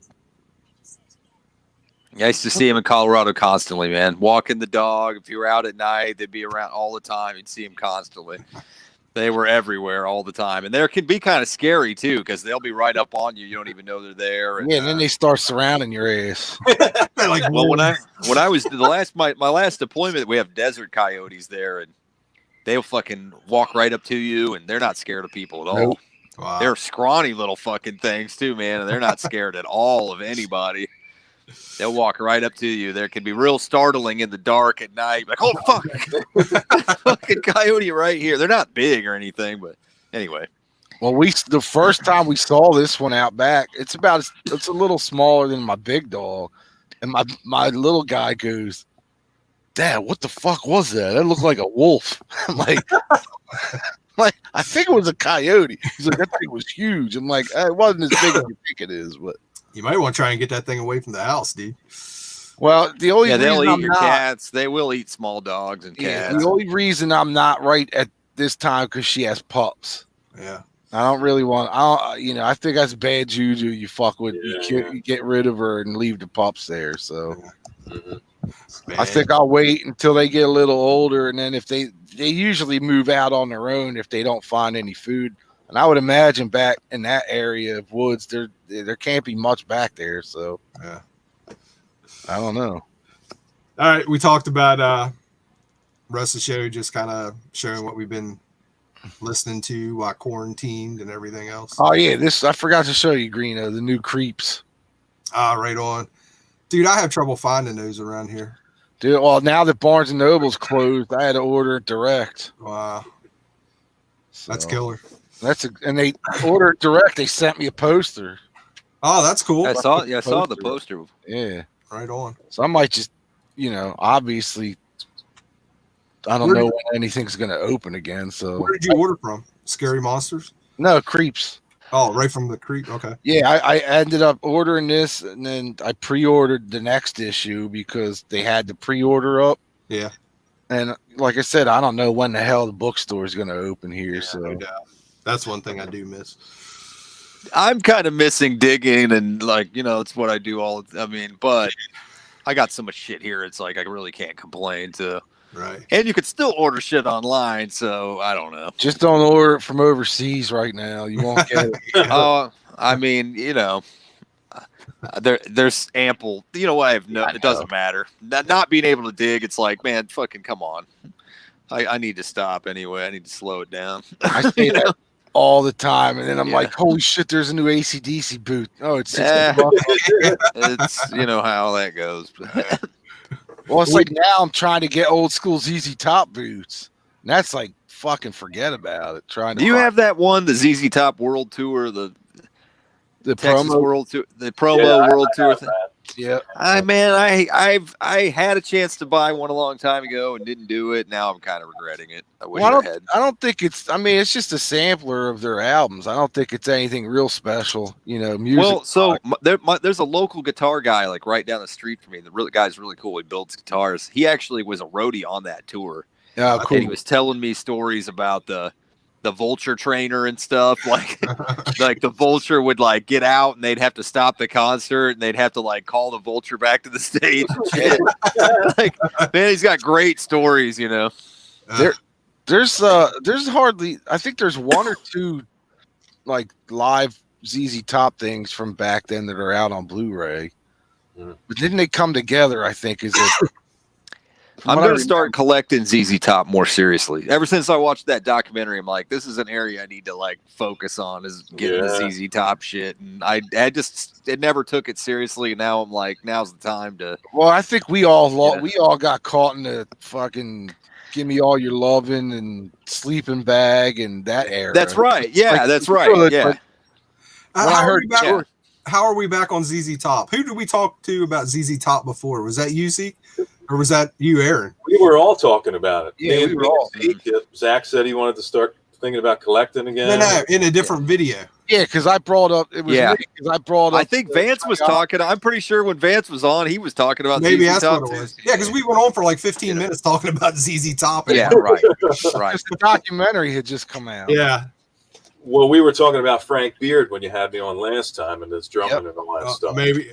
So evidently they come up in every video. ZZ Top. I love Frank Beard. I loved listening to Frank Beard talk in that. He's so yeah. I mean, have you guys ever seen the show Tales from the Tour Bus? Mm-hmm. I saw the Mike Judge. You guys ever see that? No. So Mike Judge, the cartoon guy, the guy that made Beavis and Butthead and made like what's the Under the Hill, Hank Hill, Yeah, King of the Hill. King of the Hill, right? He's got that voice that like, yeah, this is Hank, damn it, Dale. He's got that voice. What the hell? What the hell, Dale? That he's got that Texas drawl, Yeah. Well, that he does that show Tales from the Tour Bus, and they get all these musicians, and they tell the like backstage stories about the crazy shit they did. Originally, the first episodes were like Jerry Lee Lewis and had That Bootsy guy on was there. fucking nuts, man. they started as like country guys, and they have some fucking crazy ass stories. Like Johnny Paycheck was totally insane, dude. Yeah. Totally nuts. Then they went to funk musicians. They started doing Funkadelic. James Brown and they do Parliament and James Brown and George Clinton and Bootsy Collins. Bootsy, and, And Rick it's all James. animated, right? It's Yeah. all animated, but they have real people telling. I highly recommend that if you guys have never I seen thought he that. was the guys It's at the great. shop have been telling me about that for a It's years. killer. Yeah. It's killer. Well, it's all very like honest. Like they don't try to hide the shit that actually happened. It's awesome. Yeah, And that's kind of the way Frank Beard was. He was just like totally honest. He's like, I got like $70,000. I spent it all on. I fucked up, man. I Went broke. I spent all my money on dumb shit. mean, he's telling you the truth. Yeah. The other guys, they did the same thing. They're not trying. They're trying not to talk. They just won't tell it. They just won't talk about it. Frank's like, fuck it, man. I felt like it That's is. why they all got new choppers and shit now too. ZZ Top made an insane amount of money because I lived in Texas and I knew a lot of people who were like, ZZ Top have a building here in Austin that's got like 5,000 Harleys in it and boats and fucking four-wheelers, and every time they come through town they get their toys out and fucking party for the weekend and put all their shit back, and they've got them all over the country. They made an insane amount of money. They're always on the road. So that's like Billy's guitar collection. They've made books about his guitar. I have one of the books and it's rad. And the whole thing is just him with like all these like Mexican hoes in his old cars. This guy's a baller, man. You could just tell the way this dude lives is just utterly insane. Awesome. Dude, I can't wait for their new record, man. Because I went back and listened to the last record. It's fucking awesome, man. Well, honestly, the recent ZZ Top records, which nobody has paid any attention to, are all great. Yeah. The recent Rolling Stones records are all great. Nobody gave a fuck. Like I really like the blues record that the Stones did. I mean, that one kind of got some attention because it was a throwback to the '60s. But the Stones made like 5 records in the 2000s. Nobody paid any attention. They're all great. Same thing with ZZ Top. They're all great. Nobody paid any attention because it's just hard. Because it's like, man, there's a lot of new stuff, and I'm not really thinking about anything that's new from those bands. Yeah. And when they go out, nobody wants to hear their new stuff. They're a greatest hits band now. That bothers me, man. I like to hear new shit when I go to a show. I mean, it's just really hard with the Stones because they could play 30 classic songs, or ZZ Top, and they're all just like famous songs. Right. They got so many hit songs, like impossible, All right, what do you got, George? For what? What you been spinning? I thought we already did that. No, George started. You got down a rabbit hole somewhere, and I couldn't. Right. George showed the creep book. I've been spinning that. ZZ. All right, here I got. This is the latest thing I picked. I went down to Degeneration. Remember that band from New York? Yeah. Well, the one guitar player left, I think, early on after the first album. He started a band called Libertine, not the Libertines, but Libertine. And they released a record here called "Seeing the Next Life" on, I don't know, some little label. But I ended up finding the UK version. They added like 7 or 8 tracks to it. That's cool. So I picked that up. Holy crap! Yeah, look at that. That's one of the greatest covers ever. Here you go. Here, I can play that up for you. Jesus. Everybody's like, Jesus. I mean, I feel like it's What can you say? What can you say? And then I don't know. Then I found this one. I don't know. Just got demo shit on it, and this one's called "Slow Down." Same band? Yeah. Yeah. like James Dean. Yeah, but That's they're cool. like if you like that, Are they like Degeneration? yeah, that glammy, hard rock kind of punk thing. Yeah. You know, really killer though. Cool. So I just got these in this week or last week because I've been spinning those. What have you guys been doing when you've been getting your records and shit in from the mail? You decontaminating them and Nah, I just I put on a full body suit, face mask, gloves. I guess. I'm like, I say a prayer over it, and then I like in the holy water. Yeah. It's Lysol the shit out of it. Yeah, that's what I do. It's like, this came from China. Fuck, wipe this down, wipe it all down. Shit, my paper comes from New York. I don't know. All mine stuck in customs, so I don't know whenever I'll see mine. But yeah, I've been keeping it 100, man. At work, we are like totally. But when the mailman comes, I'm like, I'm looking at him, he's looking at me. Throw it. I'm like, what's up with you, man? You got a cough? yeah. What's going on with you, SA? Hey, That's great. why you giving me that look? He's eyeballing me, and I'm eyeballing him. Like, I know you got a Can I package trust in that bag you? for me, bitch. You better pull out too. All right. What about you, Zeke? What you got? I was listening to John Prine this week. Oh yeah, rest in peace. Because he died, of course. So these records, man, all these records. I mean, as we know, he died. It's just the way you said that. That's funny. Rest in peace. Well, yeah, of He course died. I mean, we know, as we know. But these records were always. This is the thing that I love about when people fucking die. All of a sudden, these records on eBay are now going for like $100. These were always dollar records, the dollar bin records for years. Nobody gave a flying shit. I went and saw him in the 90s. Nobody was there. Nobody cared. Now all of a sudden, next month will be $1 record again. What? Yeah, that's probably true. I kind of suspect that like it once it dies down. You know what you ought to do is go on eBay now and look for the like David Bowie records and the go back and like look for all the records that were going nuts like when they died, and now people aren't paying attention. And What they were trying to sell Thriller for like $1,000. Yeah. They were popping up on eBay all the time for like $1,000 whenever he died. I remember. Yeah, that. but you know what I suspect, man, is like you were showing that Japanese collector who's got his own power outlet and shit, and then he's showing a Queen record. It's like, so you need your own fucking power electrical pole for a Queen record? Like, the fuck, man? Right. I mean, I like Queen, but dude, what the fuck? That's just not necessary. Yeah. And I do suspect that like there's people with really ridiculously deep pockets who are like, I have to have a copy of Thriller, and I will pay $1,000. Right. Have you guys ever seen that? I'll sell it to you for $1,000. Absolutely. Oh yeah, exactly. There'll always be somebody to sell it. Rest in peace, Michael Jackson. What'd you say, Garrett? What'd you say, George? I said there's that documentary on YouTube about the. Whoa, we lost somebody. Zeke. Yeah. See, you had to make fun of him because of the rest in peace thing, man. That was funny, man. Yeah, there was a what was I gonna say? Documentary on YouTube. God damn, I gotta quit smoking so much pot. No, you need another hit. That's what you need.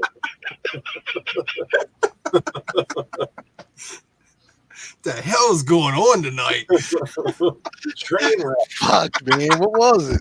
Slow motion. Oh, I got it. The documentary on YouTube. There was a guy like Corey does. He goes to different record stores and shit.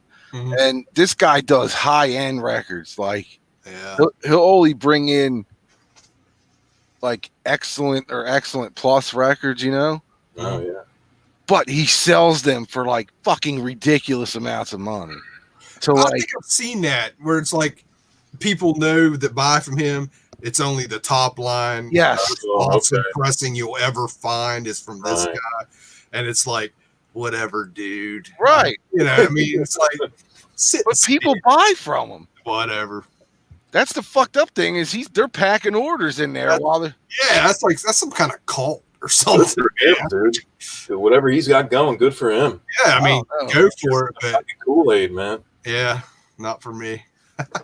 it's but like when you said the $1,000 for Thriller, I guarantee you he has one up there for that much. Yeah. Oh yeah. I don't know exactly what you're talking about. I can't even remember what it was in, but I remember seeing that and thinking the same thing. It's like, what's this dude doing? Is he hypnotizing people or something? Man. It's like there was something in the shop pumped through the fucking ventilation system. My nitrous run through there. My records are the best. You know, it's like whatever. It's like when I'm at the dentist every time I go there, man. But I was like, anybody that buys that kind, buys from that guy, dude, they got it. They must have like a serious ass load amount of money. Well, I guess we've lost Zeek. Yeah, he's not popping back. Maybe did he text you? Nah. Maybe he lost power. Yeah, we did yesterday. Or fucking windstorm came through and that was it. It's fucking windy as shit here right now. Yeah. That's why I said Greeno check. He's like, we still good for tonight? I'm like, yeah, as long as the wind knocks the power out. Yeah.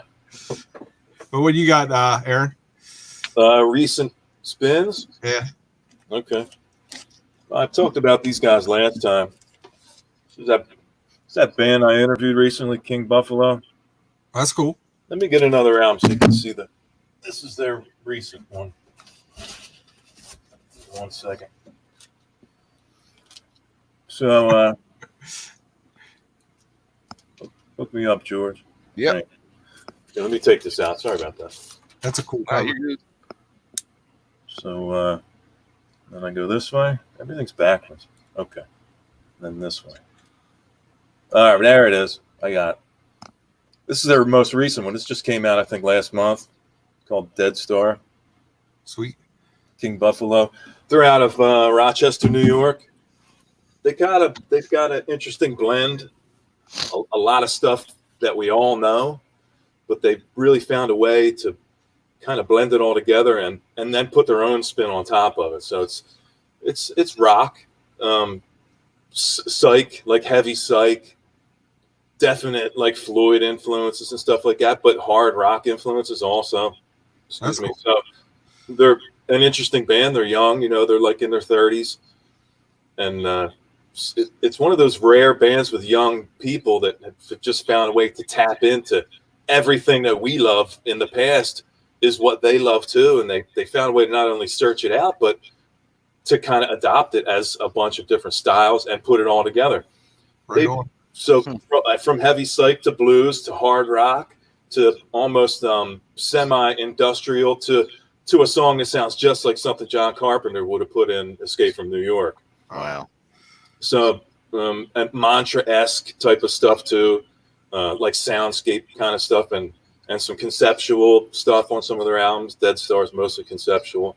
I highly recommend you listen to these guys because as far as the new shit goes, I haven't found a band that's really new, relevant nowadays that has done anything for me emotionally. And these guys have a way of making you really feel what they're doing, man. And I give them respect for that. Right on. Yeah, I saw you put up the your interview. I just haven't had time to check it out yet. Yeah, they're on my my YouTube channel Bizarro. I just interviewed the whole band a couple weeks ago. Right and on. They're very receptive, and it was a great interview, man. It went really well. Cool. So that's one of what I've been listening. I've been listening to a lot, but that's one of the things I've been listening to. Yeah, right on. Well, I'll share a couple here if you don't mind. We're coming up on 2 hours. We're probably going to have to wrap this thing up. Yeah, go for it. I just got this in Dark Star. Oh, cool. And these dudes, I think from Rochester also. They were New York State. And this is early 80s. Nice. Reissue. All they did was put out an EP, and this has that and a couple other little things. But not really metal, like hard rock. And there's like touches of Rush in this. Not like intricate Rush, but like Alex Lifeson's guitar sound kind of thing. You know what I mean? Very, very cool, man. I ended up really, really digging this. I mean, it's just a good early 80s kind of hard rock, Cool. well-written stuff. Cool. And I've been on a jazz kick, man. I don't know how much you guys are. I'm just dipping my toe in jazz over the last few years, but I'm getting more and more. I got a Sophisticated Swing, Cannonball Adderley. Nice. Good So, choice. Dude, that label that's out on, right? Mm-hmm. Is that one of the you pay less than 20 for that? Dude, I think this was like $11 on Yeah. that site I sent you. Yeah, you could get all that shit. They're putting it out over there like crazy, man. Yeah, and I'm digging it, man. I think that, and I also picked up this King Curtis and Sunnyland Slim. This is awesome, man. This is like it's like a bluesy soul, funky thing. It's really, really cool, man. Nice. But that's been kind of it. And then other, like I listened to a Miles album. And, and that's about it. And I think half the cart. Oh, nice. What's that? That's late 80s, kind of like technical thrash, real clean, very cool. Milwaukee is where they were from. Yeah. Very cool band. They're like one of those just kind of got overlooked, underrated. Very cool. What was that, George? What's that? So many bands like that, That's what makes it so cool. Is all those underrated bands that slipped under the radar. Absolutely. That's why I've, just kind of given up on newer stuff for the most part. Yeah. Because there's just so much shit we missed. Yeah. I'll say this for Amazon's algorithms, because I pay for their music service, and like King Buffalo is a perfect example. It's like listeners also listen to this. And it's like the one time I clicked on it, started listening. So it's odd to say, but Amazon turned me on to King Buffalo. So really, and then you find out they're like one state away in New York, and right, it's pretty cool. So who knows where you can find your music nowadays, and it doesn't hurt to experiment and click on something just to see. Absolutely, kind of like that YouTube rabbit hole you go down. Oh man, no doubt. I've been on a demolition derby and longest car jump fucking wormhole on YouTube. That's awesome. Don't ask me why, but today I was watching the fucking school bus figure 8 race. Yeah, fucking awesome. They're kind of freaks to watch, man. You get really fucked up in those figure 8 races, Yeah. You gotta get across just at the right time. Yeah, it was funny because they were all stopping like they were in an intersection. Nobody wanted to go through. And by the end of the race, they're all just fucking hammering through. Man. They didn't give a fuck. It was awesome. It's insane, dude. You go on YouTube to look up a band or something, and the next thing you know, you're watching the greatest hockey fights of '86. You know what I mean? It's like, I do that shit how did I get here, and why is it 4 hours later? And my wife's like, "What are you watching?" I'm like, "I'm watching how fucking fudge is made from like, like the big thing nowadays is like that's how they used to make fudge back then. Isn't that cool?" She's like, "I'm going to bed." That's like that How It's Made show. Like how they fucking make ice cream sandwiches. How to make matches, Yeah. Now I know how matches are made. And my big thing lately is reaction videos. You guys love that shit. Yeah, people. I find some reaction videos cool, especially when someone's listening to a song you love and you wish you could turn to somebody onto. Yeah. They're kind of feeling it, but it's so full of idiots that don't even know how to explain what it is they're listening to. Yeah, just kind of for the clicks and all, Yeah. But when you find a good one, it's cool to see them getting into it, and you could almost get a little emotional, going, "Wow, someone really young is totally digging on this shit." I was watching. There's 2 black guys that do it together. Yeah, I like those guys. Yeah, they're about the best at describing what they're hearing correctly. You know what I mean? Yeah, they just did like an Alice in Chains one, like Rooster or something like that recently. One of those. Yeah, those 2 guys. I always watch those guys, man. I forget the name of the they're channel. honest. I like that they're honest because you're not always going to hear them say, "I love this," and more times than not, one of them's going, "Well, it's just not my thing." I dig that kind of honesty. Everybody, most people listen and they're going, "This is great, thanks a lot," hoping you'll give them a bunch of clicks, or it's a girl, and because of a girl, and she's a girl, tons of guys click on it, and she don't know shit about music, because she's hot and she's bobbing her head. You like it's. I'm sure some of them are fake. I absolutely believe a lot of them are fake. You can tell though. The ones I like, what were the ones with, I don't even know if they still do them, but they were having like young kids, like 10, 11 years old. Right. They would play them like Zeppelin or Slayer or something. Yeah. And they're just like, what the? Like, yeah, but they all loved AC/DC. I watched that video. Yeah. The one little girl that fucking hated everything because it was all the same kids. They did like Metallica. And the one little girl that fucking she made fun of everything. And the AC/DC, they played her. And she's like, I like this. I'm like, all right, cool. That may have been where it kind of started. And then it was really young people. And then it's like a preacher and his son listening to Slayer. That's what someone just saying here. And then it's really old people listening to Slayer or something, or and just like, I like it. The best are people falling down, and especially fat guys falling down. I'm allowed to say it because I'm fat. The fat guys falling are the funniest fucking things ever, dude. I don't know why. Stairs. I always enjoy a good slip down a bunch of stairs. But like fat guys always look funny when they try to brace themselves from falling. You're like, like they don't go slow. They don't go fast. They slow motion. I always like the ones with the fat guys on like those. What the hell are those things the kids ride with 2 wheels? Oh yeah, they call them. Hoverboards or whatever. Oh, you put them on that, or you put them on a souped up lawnmower. Yeah, mini bike. Yeah, it's just always. Did you ever see fucking Mike Tyson eat ass off of that fucking hoverboard? Yeah, go fucking YouTube Mike Tyson hoverboard. He fucking eats it so hard. Oh man. Tyson's the man. I love that dude. Did you guys watch videos on I'm sure you do, on Facebook, and now you have all these like guys that live together and just fuck with each other? I think they're in Australia. No. They're always messing with each other. I'm glad you said with each other at the end. You go on YouTube and they just fuck. I'm like, where's this conversation going? It's Facebook. Isn't that on your Facebook? Not mine. Not mine.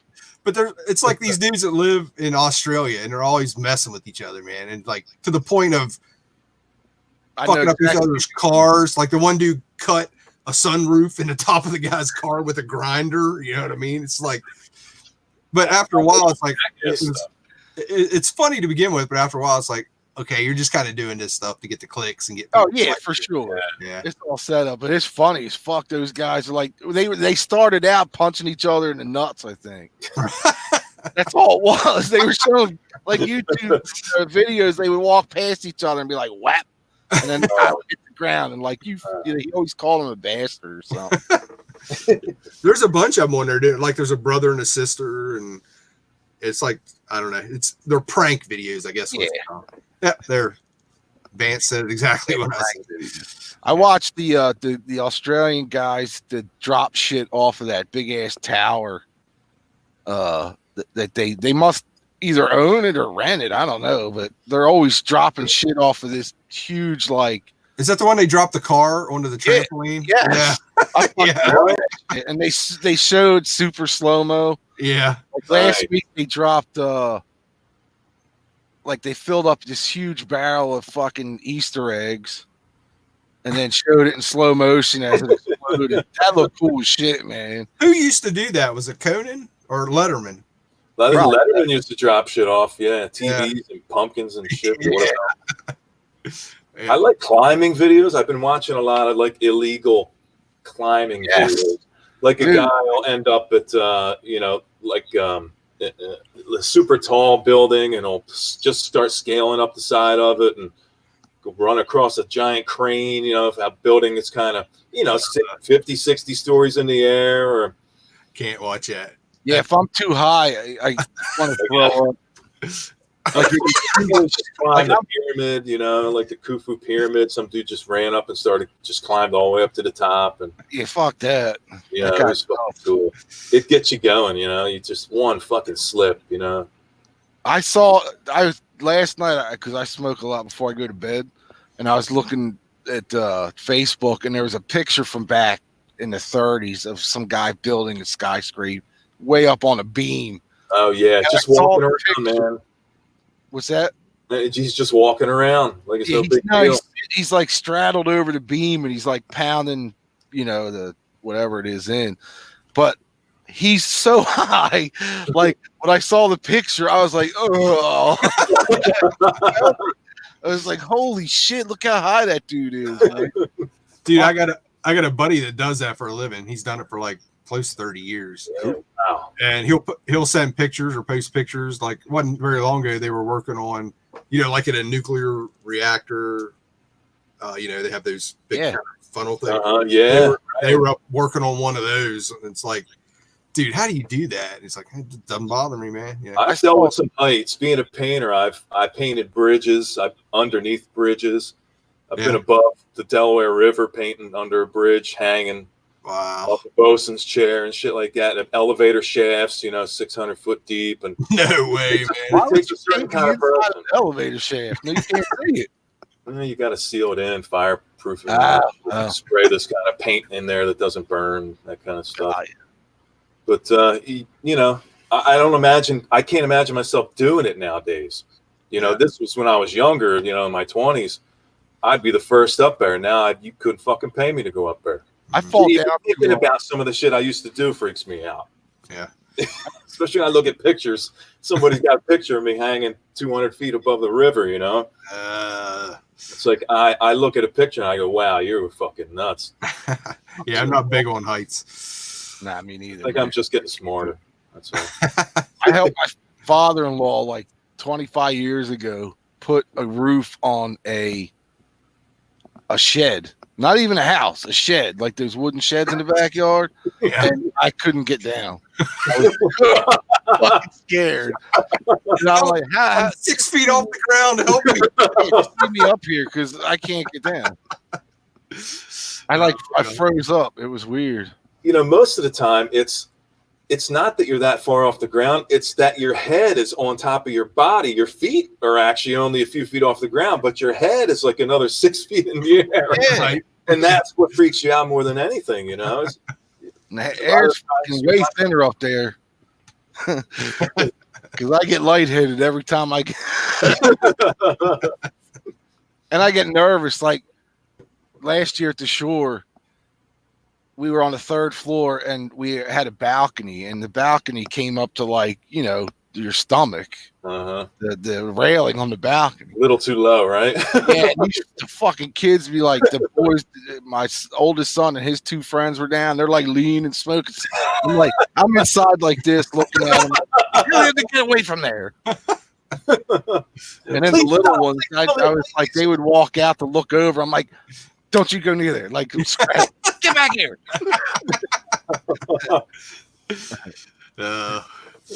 All right, guys. I think we need to wrap it up. All right, man. It's been great. Thanks for having me on again, guys. Absolutely. Yeah, Do it again, man. Appreciate it. Thank you. Thanks Take for care, coming everybody. Yeah. And Zeek, we lost him somewhere along the way. I haven't heard back from him, so I guess I wonder if he lost power. maybe. He did say it was windy there, too, didn't he? Maybe got surrounded by a bunch of foxes. Yeah, they came. The coyotes came after him. Yeah. All right, guys. Take care. We'll Stay clean, everybody.